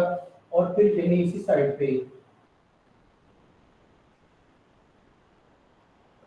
जैसे हमने इक्वेटर में किया, 15 डिग्री 45, 60, 75, वो तो 90 तक खत्म हो गए थे क्योंकि ऊपर भी पोल है और नीचे भी पोल है, लेकिन ये आएगा पूरा 180 डिग्री तक, मतलब यहाँ से घूमता हुआ पूरा बन जाएगा 360 डिग्री। क्लियर है? आप खड़े जी यहाँ पे ग्रीनविच मीन टाइम, उनके यूनिवर्सल टाइम पे, वो कहता है कि जी हर लॉन्गिट्यूड लाइन में कितना डिफरेंस है, 15 डिग्री का। क्लियर है? जब आप 0 से 15 डिग्री में जाएंगे तो आपके टाइम में 1 घंटा बढ़ेगा, 15 से 30 में भी 1 घंटा बढ़ेगा, 30 से 45 में भी 1 घंटा बढ़ेगा, 45 से 60 में भी 1 घंटा बढ़ेगा। मतलब आप 0 पॉइंट से जितने डिग्री 15-15 डिग्री पे जाएंगे 1-1 घंटा बढ़ेगा। क्यों बढ़ेगा? तो हमने यहाँ पर इक्वेटर में पहले मेंशन कर दिया था। आगे समझ जमीन के रोटेशन के एतबार से। क्लियर है? जब आप नॉर्थ से जाएंगे वेस्ट की तरफ तो हर डिग्री पे क्या होगा, आपका 1-1 घंटा माइनस होगा। ठीक है? तो 15 डिग्री पे -1 और फिर -1 और फिर -1 और फिर -1 और। दोबारा समझ लें कि आप Greenwich mean time prime meridian पे खड़े हैं, उन्होंने अपना टाइम सेट कर दिया कि हमारा टाइम है जी दोपहर के 12 का। ठीक है? अब वो कहते हैं कि वो कंट्रीज जो हमसे 15-15 डिग्री आगे हैं, ईस्ट की तरफ है, मशरिक की तरफ, उनमें 1-1 घंटा बढ़ेगा, जबकि वो कंट्री जो वेस्ट की तरफ है उनमें 1-1 घंटा क्या होगा, कम होगा। क्लियर है? अब एक सवाल मैं आपको देता हूँ, आपने उसको सोल्व करना है। सपोज जी एक आदमी है, वो खड़ा है यहाँ पर और दोपहर के 12 बजे हैं, नून। ठीक है? अब एक ऐसा बंदा जो खड़ा है 65 डिग्री ईस्ट में, उसका टाइम क्या होगा, और एक ऐसा बंदा जो खड़ा है 30 डिग्री वेस्ट में, उसका टाइम क्या होगा? अगर आपने ये बेटा सोल्व करें ना, आराम से सुकून से सोल्व करें, तसल्ली से। ये सोल्व हो गया तो समझिए आपको टाइम का रोल ही खत्म।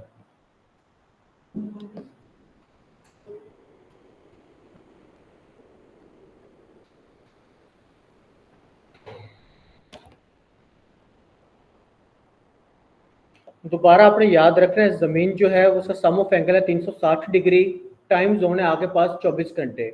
आपकी जमीन 1 घंटे में कितने डिग्री मूव करती है? 15 डिग्री। आगे समझ, मतलब आपकी जमीन 1 डिग्री कितनी देर में मूव करेगी? 4 मिनट्स में। तो यहां से आपका सवाल निकलता है 4 मिनट्स से।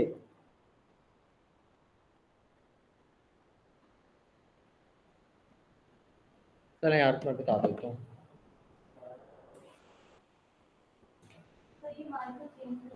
मार्कर जो है ना 5-6 चेंज किए हैं, ये लाल वो ब्लैक जो है ना वो बिल्कुल ही खत्म हुए पड़े हैं।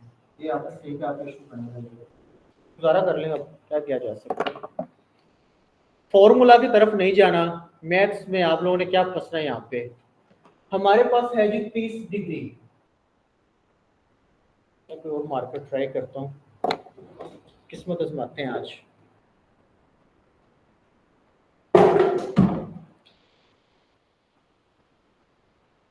30 डिग्री डन। अब 30 डिग्री कितने मिनट में मूव करेगी? यही बात ही हुई है। 1 डिग्री कितने मिनट में मूव करती है? 4 में मल्टीप्लाई बाय 4 कितने हो गए? 120 मिनट्स। क्लियर है? 120 मिनट कितने घंटे बनते हैं? 2 आवर्स। तो वेस्ट की तरफ हमेशा टाइम माइनस होगा, तो 12 में से 2 घंटे माइनस कर दें तो वहां पर क्या टाइम है? 10 AM। आगे समझ या नहीं आई? जमीन घूम रही वेस्ट टू ईस्ट, उल्टा। ठीक है? ईस्ट में जो टाइम है वेस्ट में क्या होगा उसका उल्ट। आगे बात की समझ। तो अगर वहां पर इन्होंने कहा कि हमारे यहाँ 12 बजे GMT में, आपने एक सवाल पढ़ा होगा तो पेपर में भी आया था, GMT plus 5 hours is equal to PST। इसका क्या मतलब है? इसका मतलब ये है कि पाकिस्तान के टाइम में तब GMT के टाइम के बराबर होगा जब GMT के टाइम में 5 घंटे बढ़ाए जाएंगे। मतलब पाकिस्तान कितना आगे है यूके से? तकरीबन 5 घंटे। ये MCQ आया था, वहाँ पर घंटे मेंशन करने थे कि कितने घंटे मिलाएं तो आपका टाइम बनेगा। आगे समझ। पाकिस्तान स्टैंडर्ड टाइम जो है वो GMT के बराबर तब होगा जब GMT के टाइम में 5 घंटे आप और मिलाएंगे। मतलब अगर उनके वहाँ पर 12 बजे तो पाकिस्तान का क्या टाइम है? शाम के 5। ठीक है। अब 65 डिग्री का बताएं। मैंने आपको बताया कि हर लॉन्गिट्यूड लाइन में एक एक घंटा बढ़ना है। अगर यहाँ पर 12 है, यहाँ पर 15 डिग्री पे एक, यहाँ पे 2, यहाँ पे 3, 4, 5, 6, 7, 8, इसलिए अमेरिका में 18 घंटे पीछे है। क्यों पीछे है? क्योंकि वो बिल्कुल यहाँ पे आ रहा है, पाकिस्तान आ रहा है नॉर्थ हेमिस्फीयर में। तो इसका निकालें जरा, 65 डिग्री ईस्ट का निकालें। वो तो पता चल जाता है ना, अभी मुझे ज़बानी नहीं पता। एक ऐसा बंदा जो 65 डिग्री ईस्ट पे खड़ा है, उसका क्या टाइम होगा? 4:20 पता चल जाता है कि अभी 4:20 है कि 420 है।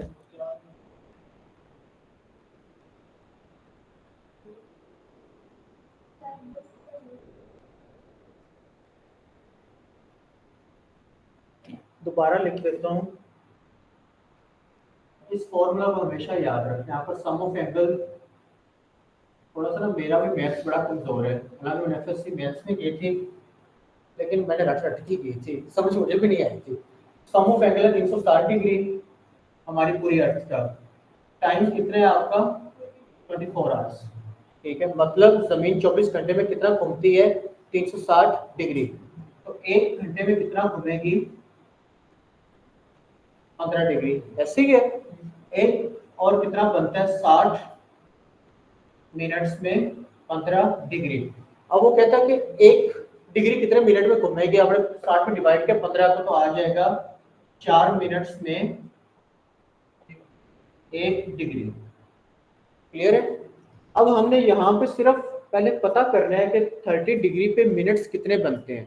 तो आप उसको किससे मल्टीप्लाई करेंगे? 4 से। आपको यहाँ पे जो मर्जी स्टेटमेंट दे दे, 20 डिग्री कह दे, 50 डिग्री कह दे, 100 डिग्री कह दे, आपको पता है कि एक डिग्री कितनी देर में मूव करती है? 4 मिनट में। तो 65 को हमने मल्टीप्लाई करना है 4 से, क्या आंसर आएगा? 300 आएगा।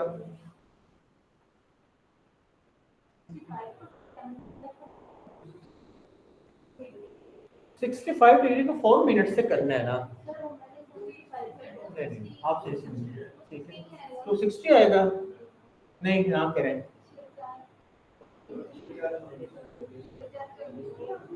पता नहीं क्या था, मुझे क्या पता।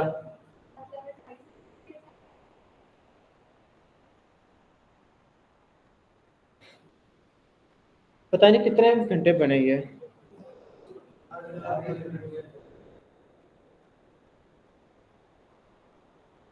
260 मिनट के कितने घंटे बने? 4 घंटे और 20 मिनट, पक्की बात है। ठीक है, फिर बस उसका टाइम वही होगा, 4:20। चलें एक और स्टेटमेंट लिखें आप। अगर प्राइम मेरिडियन पे टाइम 12 नून है, तो बताएं जी 45 डिग्री वेस्ट में क्या टाइम होगा, और बताएं 25 डिग्री ईस्ट में क्या टाइम होगा।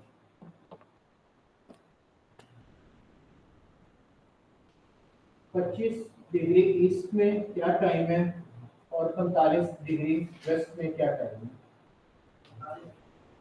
इनको करने दें जरा, आप भी अपना कर लें।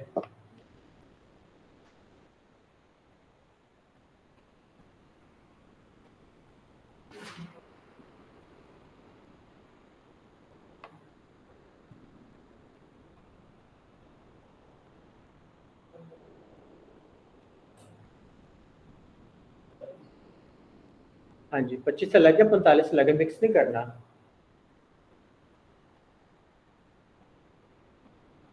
हाँ जी ठीक है, आपने जिन्होंने मैसेज किया ना, ठीक है आपका। अब वो वेस्ट का भी कर लें। हमेशा बात याद रखें, जो आपका मेन कॉन्सेप्ट है, जब आप 0 डिग्री प्राइम मेरिडियन पे खड़े हैं, जब आप ईस्ट की तरफ जाएंगे तो हर 15 डिग्री बाद आपका एक एक घंटा बढ़ता जाएगा। मतलब नॉर्थ पे प्राइम मेरिडियन पे अगर टाइम 12 दोपहर का है, तो 15 डिग्री पे 1, 30 डिग्री पे 2 घंटे, 45 पे 3, 60 पे 4, आपका एक एक घंटा बढ़ता जाएगा। और जैसे आप वेस्ट की तरफ जाएंगे तो आपका हर 15 डिग्री पे एक एक घंटा माइनस होता जाएगा। यहाँ पर आपने 45 को 4 से मल्टीप्लाई करना है, जो मिनट्स हो, मिनट्स का घंटे निकाल लें और वो 12 में से माइनस कर दें। हाँ जी ठीक है, बस अब आगे समझ। थोड़ा सा और देसी कर दो, वैसे आसान ही है। मल्टीप्लाई 4 से करना है आपने, उस मुतलका डिग्री को 4 से मल्टीप्लाई करें, और वो टाइम ईस्ट की तरफ है तो आपने प्लस करना है उस 12 में, वेस्ट की तरफ है तो आपने, अब देखें ना अमेरिका यहाँ पे लाई करता है, तो उस डिग्रीज के एतबार से जो है वो 18-18 घंटे पाकिस्तान से पीछे जाता है, पाकिस्तान में यहाँ पे आता है।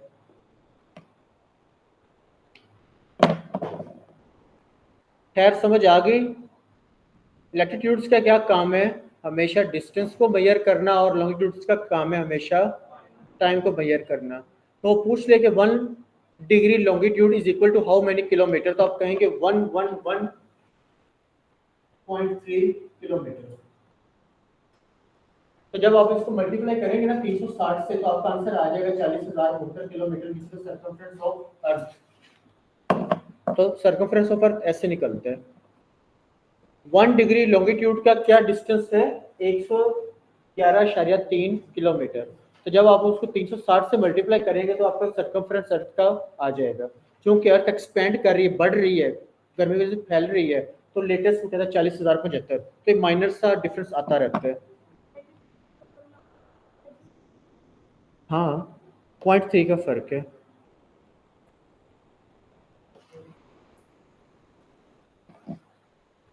सर इमेजिन की भी लाइंस है ना, हिपार्कस ने ड्रॉ की थी इसे, ग्रीस में चला गया था वो Hipparcos.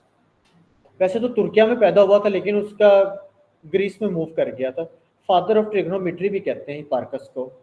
He was the first man to draw latitude and longitude. तो सारी इमेजिन की हुई लाइंस हैं, तस्वराती लाइंस हैं।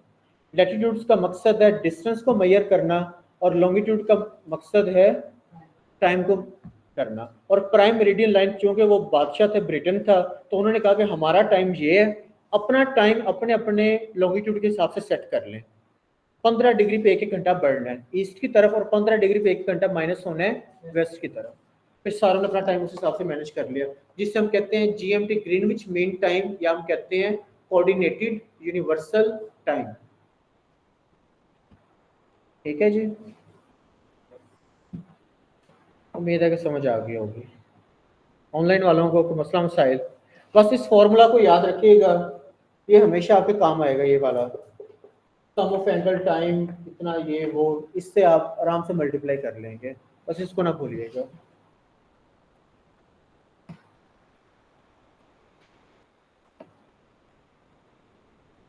आज जब आप लोग मैप लेंगे तो आप लोगों को बड़ा अपना अपना फील होगा कि ये अपना अपना है। पहले तो आपको ऐसे लगे जैसे गुंजर ही हैं सारे।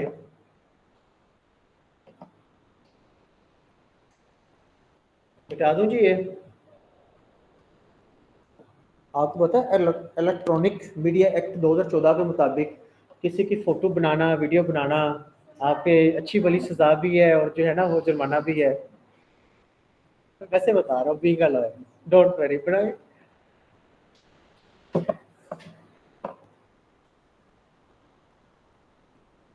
दूसरा, फीमेल स्पेशली जो है ना मेरी क्लास में, आपके मोबाइल में पिंक ऐप लाजमी होनी चाहिए। पिंक ऐप, राउडी रथोड़ बनने की जरूरत नहीं है, स्कारलेट जॉनसन बनने की भी जरूरत नहीं है, आपके मोबाइल में पिंक ऐप होनी चाहिए फॉर योर सेफ्टी।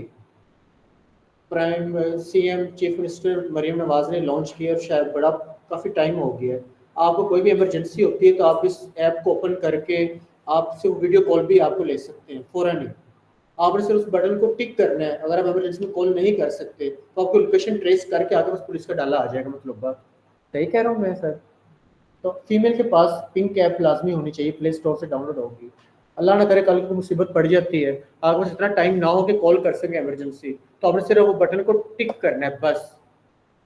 टिक करेंगे तो ऑटोमेटिकली वो आपकी लोकेशन लेके वहां पे आके मोबाइल वाली जगह पे आ जाएंगे। नहीं तो आपको वीडियो कॉल पे भी ले सकते हैं कि देखिए मेरे साथ बदतमीजी करें, वीडियो कॉल पे लाइव लेंगे, वीडियो कॉल पे उनकी फीमेल ही अटेंड करते हैं कॉल। तो होनी चाहिए चीज़ें आपके पास स्पेशली, ताकि किसी भी इमरजेंसी सूरत में आपके पास जो है ना वो, मैं तो कहा आप लोगों के पास होगा, कोई हाल नहीं आप लोगों का तो। हाँ कोई हाल नहीं, वो तो चीख चीख मर गए। ऐप्स होनी चाहिए ना, 15 पे कॉल करना टाइम लगता है, आपने सिर्फ बटन टिक करना है, कोई लड़का तंग कर रहा है तो समझ आए। तो ऐसी फैसिलिटीज मोबाइल में लाजमी होनी चाहिए।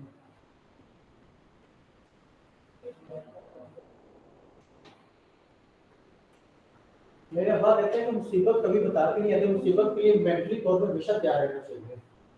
तो कभी हो जाता है नुकसान पीछे किसी ना किसी को चीज़ों में, तो वो कहते हैं कि मेंटली तौर पे नुकसान के लिए हमेशा तैयार रहें, इतना कमज़ोर नहीं होना चाहिए, लेकिन तैयारी तो करनी चाहिए ना। जब तैयारी ना हो तो फिर बात पूरी है। चलें जी, हमारा हो गया, लैटिट्यूड लाइन भी होगी, आपको उम्मीद है कि समझ आ गई होगी, लॉन्गिट्यूड लाइन भी क्लियर होगी, आपको समझ आ गई है, इक्वेटर का भी आपको पता चल गया है, प्राइम मेरिडियन लाइन का भी आपको पता चल गया है। अब कुछ और लैटिट्यूड लाइंस हैं जिन्हें हमने करना है। इक्वेटर को वैसे उर्दू में कहते हैं खत इस्तवा, मौशर्ती लोम के वो टॉपिक्स जो हमने कभी भी नहीं पढ़े थे मैट्रिक से पहले पहले, वो सतह मुर्तफा पोटोकार वाले भी छोड़ दिए कि ये भी अजाब छोड़े हैं, ये खत इस्तवा वाले भी छोड़ दें कि ये सवाल क्या करें, वही आते हैं यहाँ पे कंपटीशन में। तो इक्वेटर को उर्दू में कहते हैं खत इस्तवा, वैसे बता रहा हूँ ताकि आप लोगों को मुझे पता चले कि आप लोग कितने पुराने हैं मेरी तरह। खत इस्तवा, ठीक है, ये हमारे सितारे गर्दिश में है, वो भी इन्हीं लाइन से बताते हैं कि आपके सितारे आजकल गर्दिश में है। अगली लाइन है जी ट्रॉपिक ऑफ कैंसर।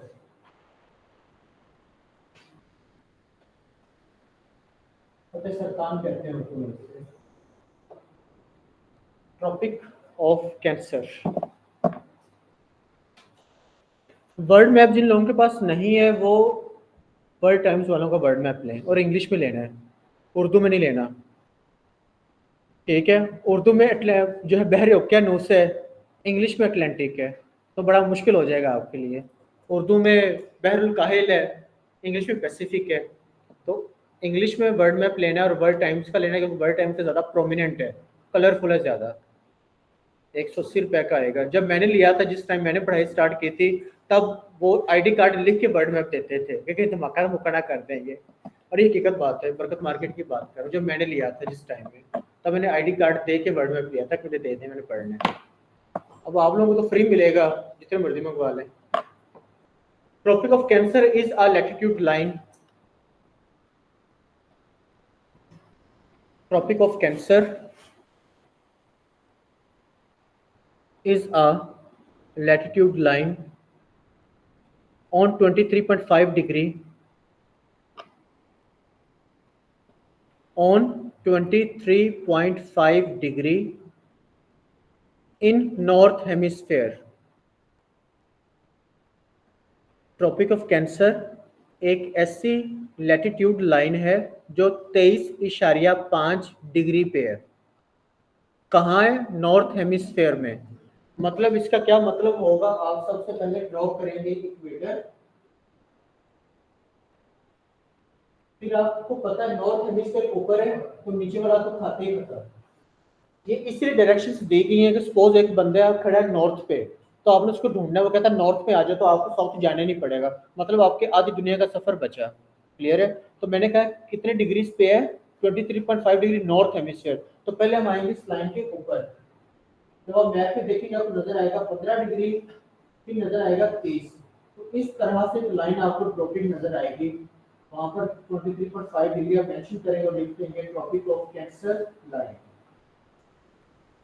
ठीक है, तो अगर मेरी इन बातों को सीक्वेंस से लिखेंगे तो मैप में जब आप जाएंगे तो सीक्वेंस ही समझ आ रही होगी। Tropic of Cancer is a latitude line on 23.5 degree in north hemisphere. इस लाइन के ऊपर जो कंट्रीज हैं उनमें यह है कि दोपहर के 12 बजे सूरज बिल्कुल आपके सर के ऊपर होता है। ओवरऑल पाकिस्तान के ऊपर नहीं, ट्रॉपिक ऑफ कैंसर लाइन में 18 मुल्क बनते हैं।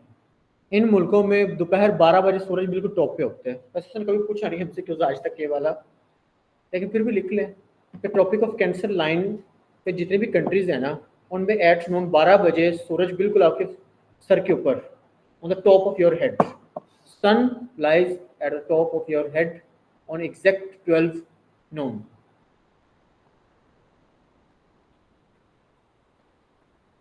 डन। इसे कहते हैं Tropic of Cancer line passing through following countries.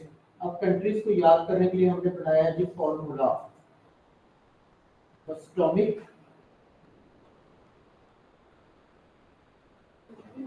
Iran, कितने अल्फाबेट्स हैं ये?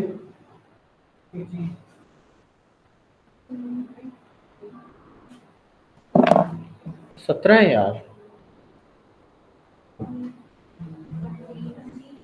हाँ 17 है, 18 किसने कहा?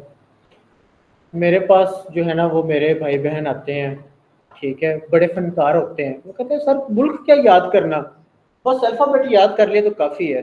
तो बी से बहामस भी बनेगा, बी से बांग्लादेश भी बनेगा, बी से ब्राज़ील भी बनेगा, ठीक है। तो भाई बड़ी मेहरबानी है, कंट्री याद करनी है, सिर्फ फॉर्मूला पे नहीं रहना।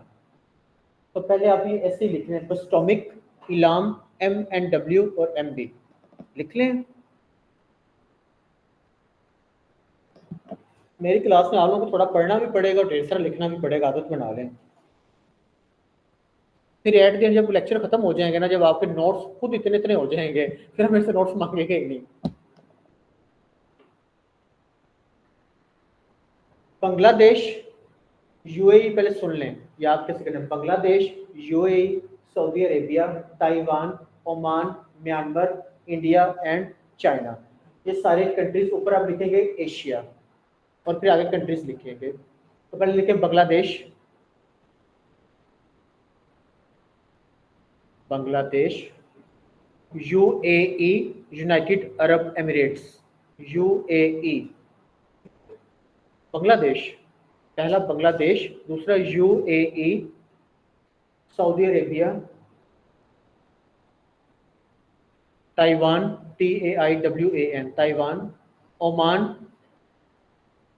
सऊदी अरेबिया, सऊदिया, SAUDI, Saudi Arabia, Taiwan, Oman, OMAN, Oman, Myanmar, MYANMAR, Myanmar, MYANMAR, Myanmar. Myanmar में इसका नाम बर्मा था पुराना, ये असल में सब कॉन्टिनेंट का पार्ट था। पाकिस्तान, बांग्लादेश, इंडिया और म्यांमार, ये पूरा सब कॉन्टिनेंट था। फिर ब्रिटिश ने इसको 90s में अलग पहले कर दिया था, इसी दौर में, पार्टीशन से पहले। तो बर्मा में आज से कुछ साल पहले मुसलमानों का कत्लेआम भी हुआ था, उन्होंने काट काट के मुसलमानों को जो है ना सोशल मीडिया पे दिखाया था। वो ऑन्ग सान सू की अभी भी अरेस्ट हो गई, sorry. Myanmar, India and China, done. ये सारी कंट्रीज कहाँ की हैं? एशिया। नेक्स्ट कंट्रीज हैं जी ये वाली अफ्रीका की, Egypt, EGYPT, Egypt, Libya, Libya, EGYPT, Egypt, Libya, LIBYA, Libya, Algeria, ALGERIA, Algeria, ALGERIA, Algeria, Mali, MALI, Mali, Africa. अभी बाद में लिख लेंगे, वो अभी तो पूरी तो कर लें। माली, माली के बाद है मोरिटेनिया, मोरिटेनिया, MAURITANIA, मोरिटेनिया। मोरिटेनिया के बाद है niger, NIGER, niger, NIGER, niger. और नाइजर के बाद लास्ट है वेस्ट सहारा,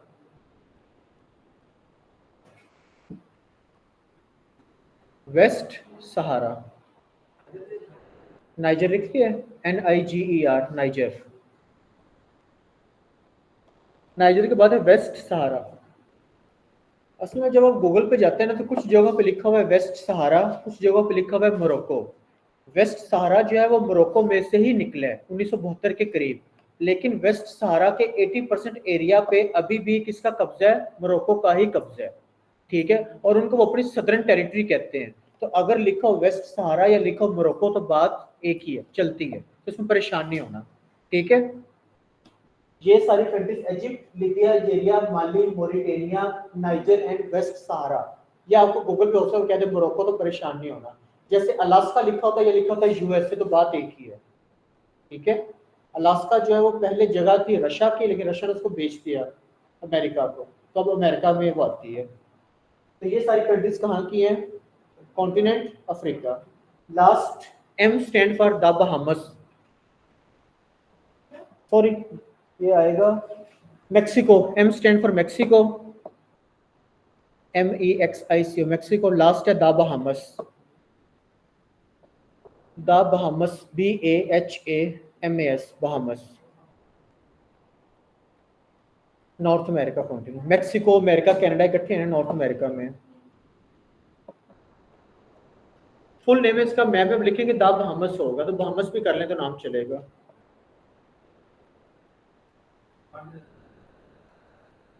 continent north America, north America.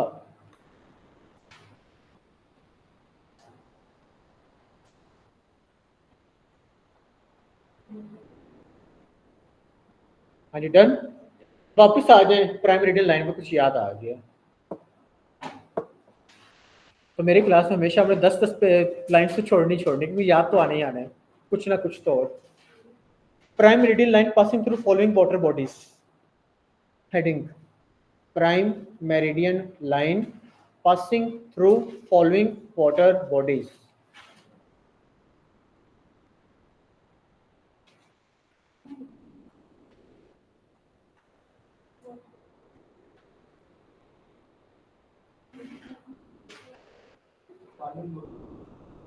Following water bodies,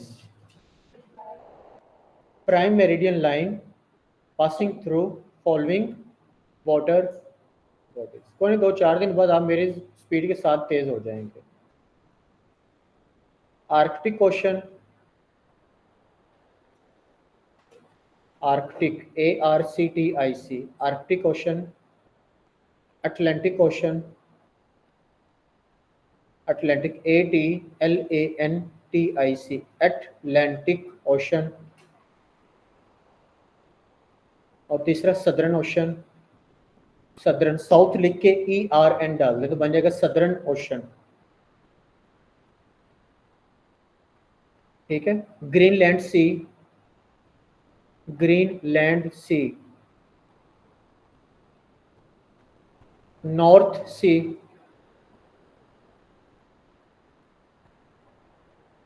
बस ठीक है इतनी काफी। नॉर्वेजियन सी भी है लेकिन बस काफी है।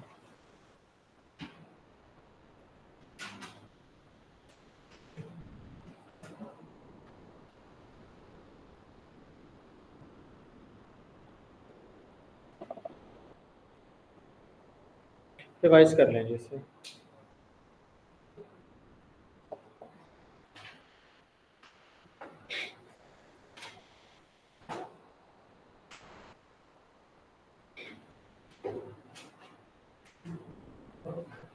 नहीं करना है अभी, थोड़ा सा और कर लें बस। थीमेटिकल में ना काम खत्म करना होता है क्योंकि डिटेल में नहीं ना करवा रहा मैं, थोड़ा सा और कर लें बस, कोई नहीं।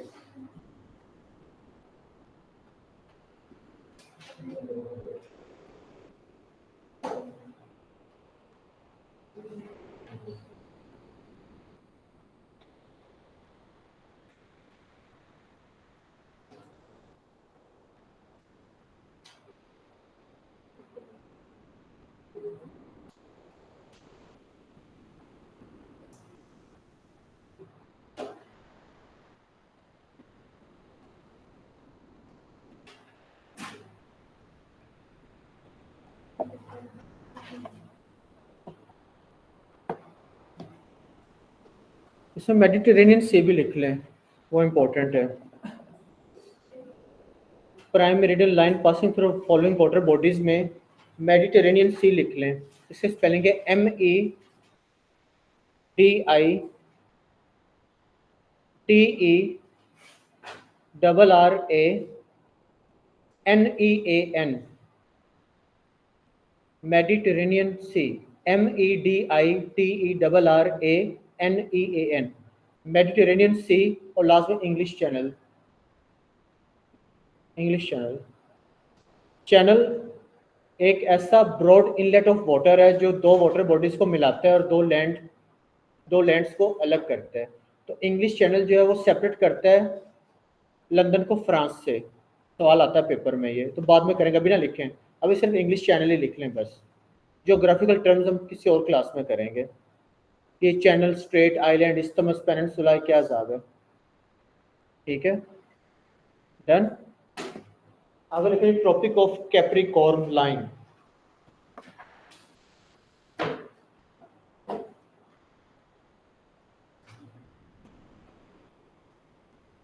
थीमेटिकल मैप में यही हिसाब होता है कि हमने जो है ना वो A to Z खत्म करवाना है। अगर मैं यहाँ पे छोड़ दूंगा तो कल आधा टाइम तो वो निकल जाएगा, इसे दोबारा आपको रिवाइज करवाने में, और फिर आधा काम फिर रह जाएगा, थोड़ा सी रह गया, ज़्यादा नहीं है।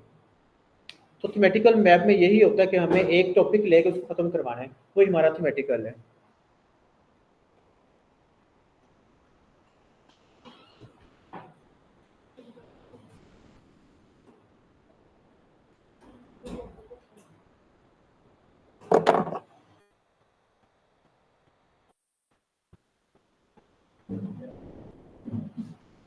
पता जल्दी कहते हैं इसे उर्दू में। आगे CSS की क्लास है 1 पेपर की। अच्छा फिर ठीक, फिर बैठे, फिर आगे अपनी क्लास ही है। टॉपिक ऑफ कैप्री, कैप्री साबन कॉर्न खुले, अब याद रहेगा, मैंने ऐसे ही याद किया था। कैप्रिकॉर्न, ये ना लिखिएगा, साबन ना लिखिएगा, बस याद करने के लिए आपके, वरना भूल जाता है कि ये क्या नाम है। तो Capricorn, topic of Capricorn, CORN। अब आपको फुलों में इंग्लिश ना है क्या है? CORN। पेंसिल आपके मैनेजमेंट ने ऐसी दी है मुझे, बोर्ड मार्कर भी। Tropic of Capricorn is a latitude line.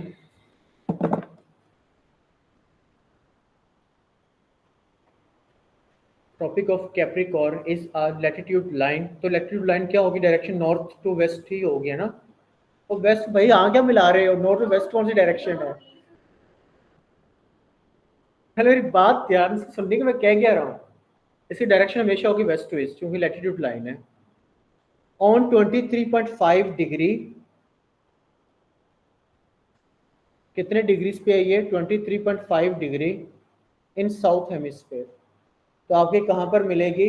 आपने इक्वेटर लाइन से नीचे देखना है, 15 डिग्री और 30 के दरमियान। Tropic of Capricorn is a latitude line on 23.5 degree in south hemisphere, passing through following water bodies.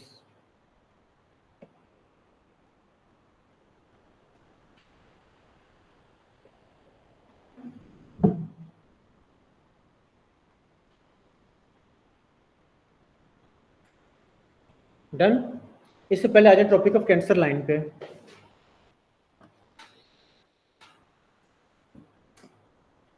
Page पे वापस ले जाने का मकसद ही आपको ये है कि आपको पता होगा बार बार वापस जाना है। हर नए काम का आगाज जो है ना वो पीछे हटने से ही होता है। Tropic of Cancer line passing through following water bodies. Tropic of Cancer line passing through following water bodies. Tropic of Cancer line किन वाटर बॉडीज में से गुजरती है?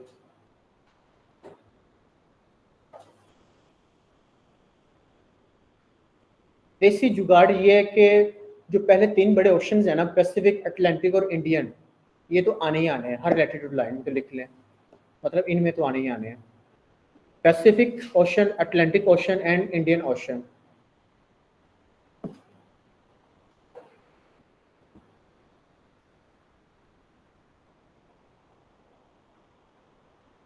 डन। नेक्स्ट लिखें Red Sea. Red, RED, red sea.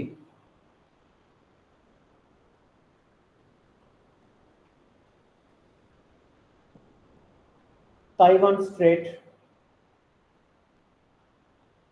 Taiwan, TAIWAN, Taiwan Strait. Strait का नहीं पता? कोई बात नहीं, नहीं पता तो यहाँ पर करने क्या है, पता तो करने आए हैं, ठीक है। जियोग्राफिकल टर्म्स भी करनी है हमने, ठीक है जी। ताइवान स्ट्रेट के स्पेलिंग है STRAIT, strait.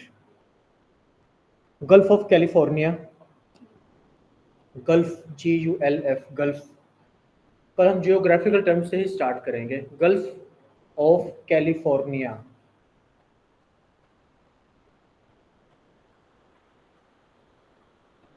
Gulf of Mexico.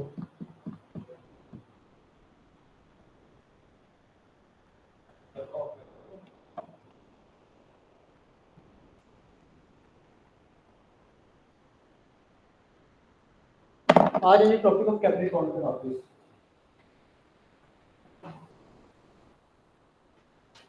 Topic of Capricorn एक ऐसी लाइन, लैटिट्यूड लाइन है जो 23.5 डिग्री पे साउथ हेमिस्फीयर में है। Done. Passing through following countries,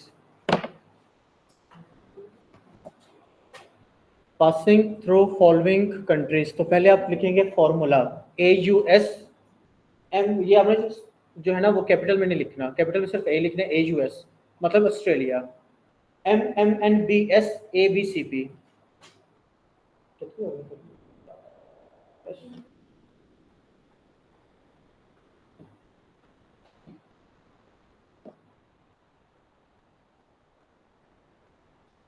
तो नहीं, आज कुछ 70 मुल्कों के नाम तो आपको याद हो ही जाएंगे इंशाल्लाह।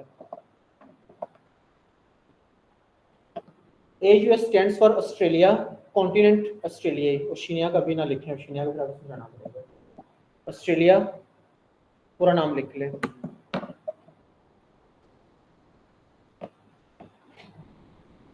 Done. Next M stands for Madagascar, MADAGASCAR, Madagascar. तो इंग्लिश मूवीज में भी इसका जिक्र होता है। Next stand for Mozambique, MOZAMBIQUE, Mozambique. Done.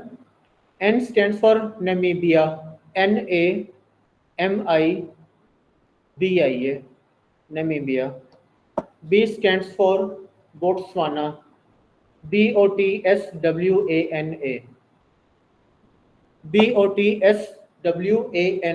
BOTSWANA, Botswana.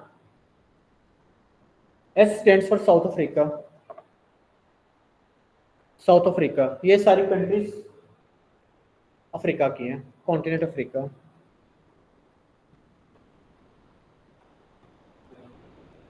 Done. A stands for Argentina, ABCP। A stands for Argentina, ARGENTINA। B stands for Brazil, C stands for Chile, Chile मिली, सिर्फ Chile लिख लें, मिली खा लीजिएगा कर दिया आगे। And P stands for Paraguay, Paraguay की स्पेलिंग है PARAGUAY।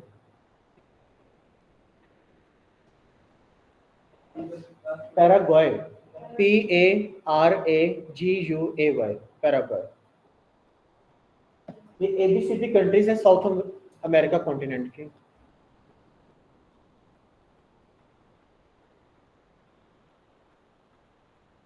एक और नाम आता है हमें फ्रेंच पोलिनेशिया, लेकिन उतना डिटेल में नहीं जाएगा, छोड़ दें फ्रेंच पोलिनेशिया छोड़ दें। लेकिन ये Tropic of Capricorn line passing through following water bodies, 4 हैं सिर्फ। Tropic of Capricorn line passing through following water bodies.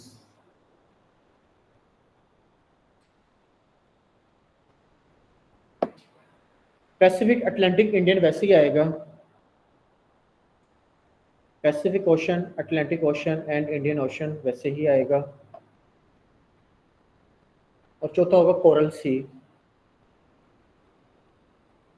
Coral Sea. Pacific Ocean, Atlantic Ocean and Indian Ocean, 3 वैसे ही, और चौथा Coral Sea, CORAL। Mister Naeem Rahman साहब, आज का जो है ना वो वर्ल्ड मैप का बेसिक था, latitude, longitude, prime meridian, Tropic of Cancer, Capricorn वगैरह वगैरह। आपको रिकॉर्डेड लेक्चर्स जो है ना वो मिल जाएगा, रिकॉर्ड हो रहा है बल्कि।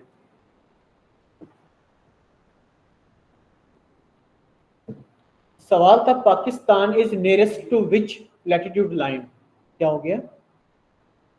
Pakistan is nearest to which latitude line, ढूंढें कौन सा है। पाकिस्तान, आपने 3 लैटिट्यूड लाइंस पढ़ी हैं, एक इक्वेटर, दूसरा आपने पढ़ा ट्रॉपिक ऑफ कैंसर, और तीसरा पढ़ा ट्रॉपिक ऑफ कैप्रिकॉर्न। ठीक है, इन तीनों का फॉर्मूला ये कि तीनों में से Pacific, Atlantic, Indian cross. Done. अब बताएं पाकिस्तान किसके नजदीक है, कैसे? बस्टोमिक, Bangladesh, UAE, Saudi Arabia, Oman, Myanmar, India. India India Pakistan का नेबर है और India Tropic of Cancer line पे, तो Pakistan is nearest to Tropic of Cancer line. लिख लें, एमसीक्यूज इंपॉर्टेंट है। Pakistan is nearest to Tropic of Cancer line.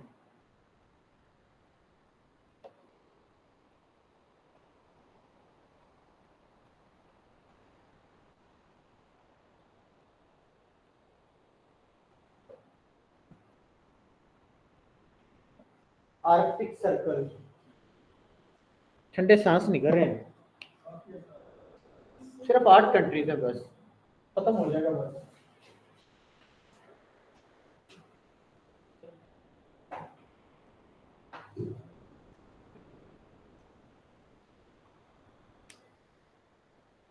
कोई नहीं, मैं भी जुमाइया लेता हूँ क्लास में, लें, मुझे इससे फर्क नहीं पड़ता, डोंट वरी। लेट जाए चाहे, कोई मसला नहीं है, पेपर में खुद ही आपको होश आ जाएगा। जुगाड़ ये है कि जी आज नहीं बताना वाटर बॉडीज का, आज आर्टिक ओशन, आर्टिक सर्कल करें। दुनिया के जो दो बड़े समुद्र हैं ना, ओशंस हैं जो दो बड़े, एक है आर्कटिक और एक है सदर्न ओशन। ठीक है, एक ऊपर नॉर्थ पोल में और एक नीचे साउथ पोल में है। तो ये ऊपर वाला सर्कल भी समझ आ जाएगी। Arctic circle is a latitude line, Arctic circle is a latitude line on 66.5 degree 66.5 degree in north hemisphere. जब हम मैप खोलेंगे आज से यहाँ लेके गलती से, तब हम नॉर्थ हेमिस्फीयर में देखेंगे 60 और 75 डिग्री के दरमियान आपको 66.5 डिग्री पे लाइन नजर आएगी इस तरह की। वहां पर आप लिखेंगे आर्टिक सर्कल। ठीक है, passing through following countries, passing through following countries: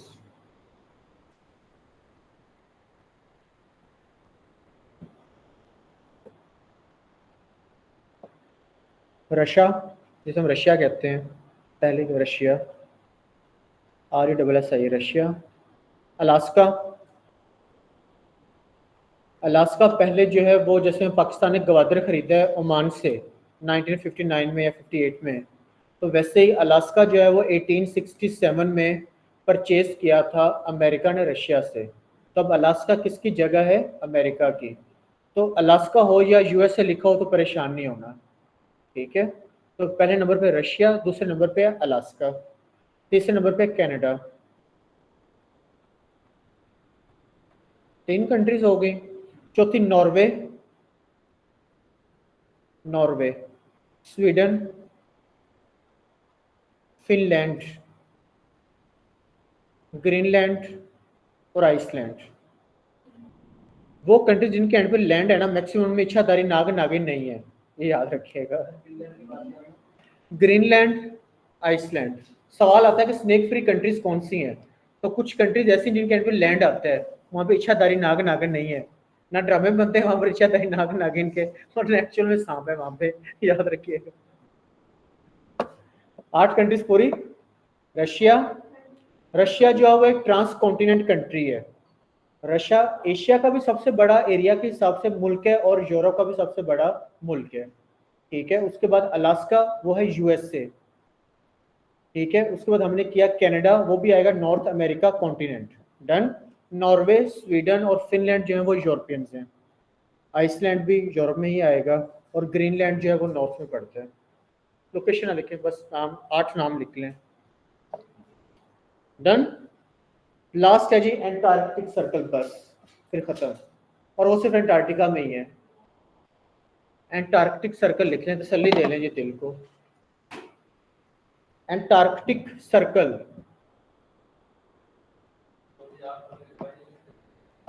हाँ जी, ये कल बताऊंगा किस लिए, आज नहीं बताने। Antarctic circle is a latitude line, Antarctic की स्पेलिंग गलत रहा हूँ, ANTARCTIC, Antarctic circle. Antarctic Circle is a latitude line on 66.5 degree in south hemisphere.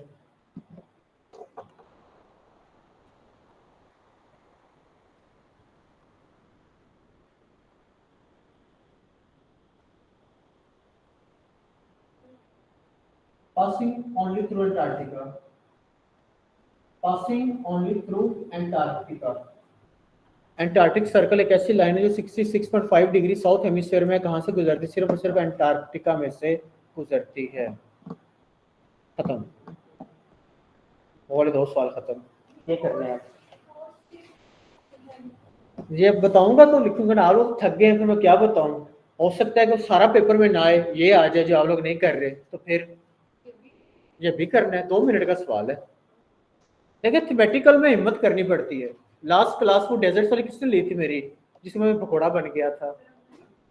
कितने लोग हैं जिन्होंने डेजर्ट्स पढ़ा था? आपने आपने आपने आपने बस बाकी नहीं पढ़ा? चलो ठीक है।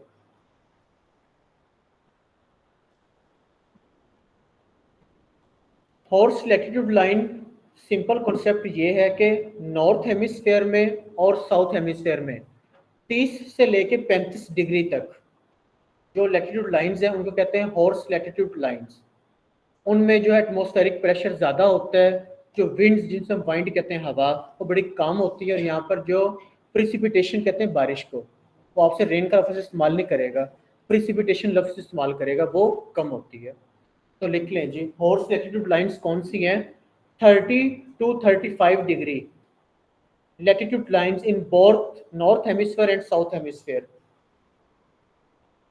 30 to 35 degree latitude lines, 30 to 35 degree latitude lines in both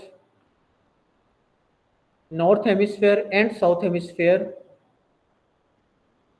are called horse latitude.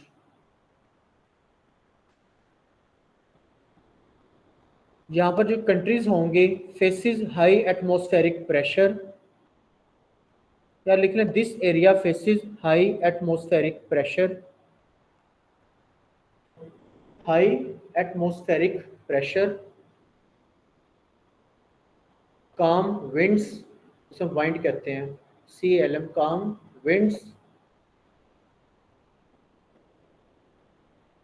Low rain, low rain precipitation, PRECIPITATION, low precipitation. हाँ जी, PRECI हाई एटमॉस्फेरिक प्रेशर, काम विंड्स, जिसमें वाइंड कहता है इस लफ्ज़ से विंड, काम विंड्स। आदत बना लें थोड़ा पढ़ने की। और लो प्रिसिपिटेशन। आखिर मैंने पैसे लेने हैं, मुझे ये तो पता होना कि मैंने हक हलाल के लिए हैं।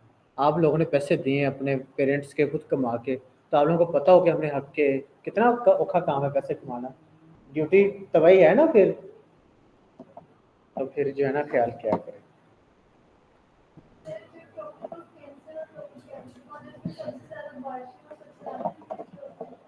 वो अलग जो है ना वो 3 जोन करने पड़ेंगे आपको, इक्वेटोरियल या टोरिड जोन, एक होता है टेम्परेट जोन, एक फ्रिजिड जोन। वो बात की बातें अभी के लिए, वो फिर आप इसमें फिर और गुम हो जाएंगे। उसमें इक्विनेक्स वाला कंसेप्ट आ जाएगा और वो एक और चीज़ है। इंटरनेशनल डेट लाइन भी कर लें।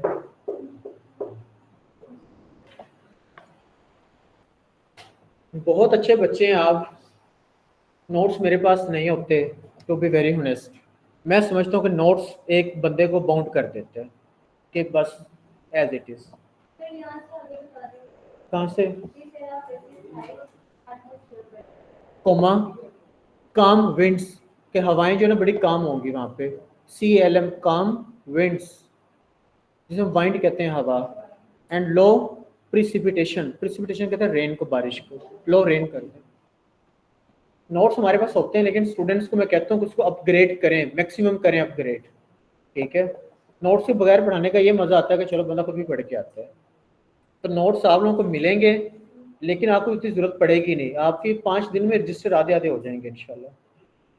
इंटरनेशनल डेट लाइन पे आ जाएं, इसे ख़त्म करें और छुट्टी फिर आप लोगों को नोट्स मिलेंगे, ज़रूर मिलेंगे, परेशान नहीं होना। नोट्स बड़े आप लोगों के वजन के हिसाब से तोल के नोट्स दे दूँगा, कितने नोट्स हैं। इंटरनेशनल डेट लाइन, आपको नाम से ही पता चल रहा है ये लाइन किसको शो कर रही है, यहाँ पे डेट्स को, तारीखों को। International Date Line is a longitude line, ये आपको आपके वर्ड मैप में रेड कलर की जिग जैग में नजर आएगी। International Date Line is a longitude line on 180 degree passing through Pacific Ocean. सवाल आता है इंटरनेशनल डेट लाइन कितने डिग्रीज पे है, 180 डिग्री पे। कौन सी लाइन है, लॉन्गिट्यूड लाइन है। कहाँ से गुजरती है, पैसिफिक ओशन में से गुजरती है। फिर वो कहता है कि नियरेस्ट कंट्री न्यूजीलैंड। नए साल की सेलिब्रेशन सबसे पहले कहाँ पे मनाई जाती है, न्यूजीलैंड में। क्यों, क्योंकि इंटरनेशनल डेट लाइन पे वो नियरेस्ट है। सबसे पहले तारीख कहाँ पे चेंज होगी, न्यूजीलैंड में। Near is in Pacific, passing through Pacific ocean, is nearest to New Zealand country.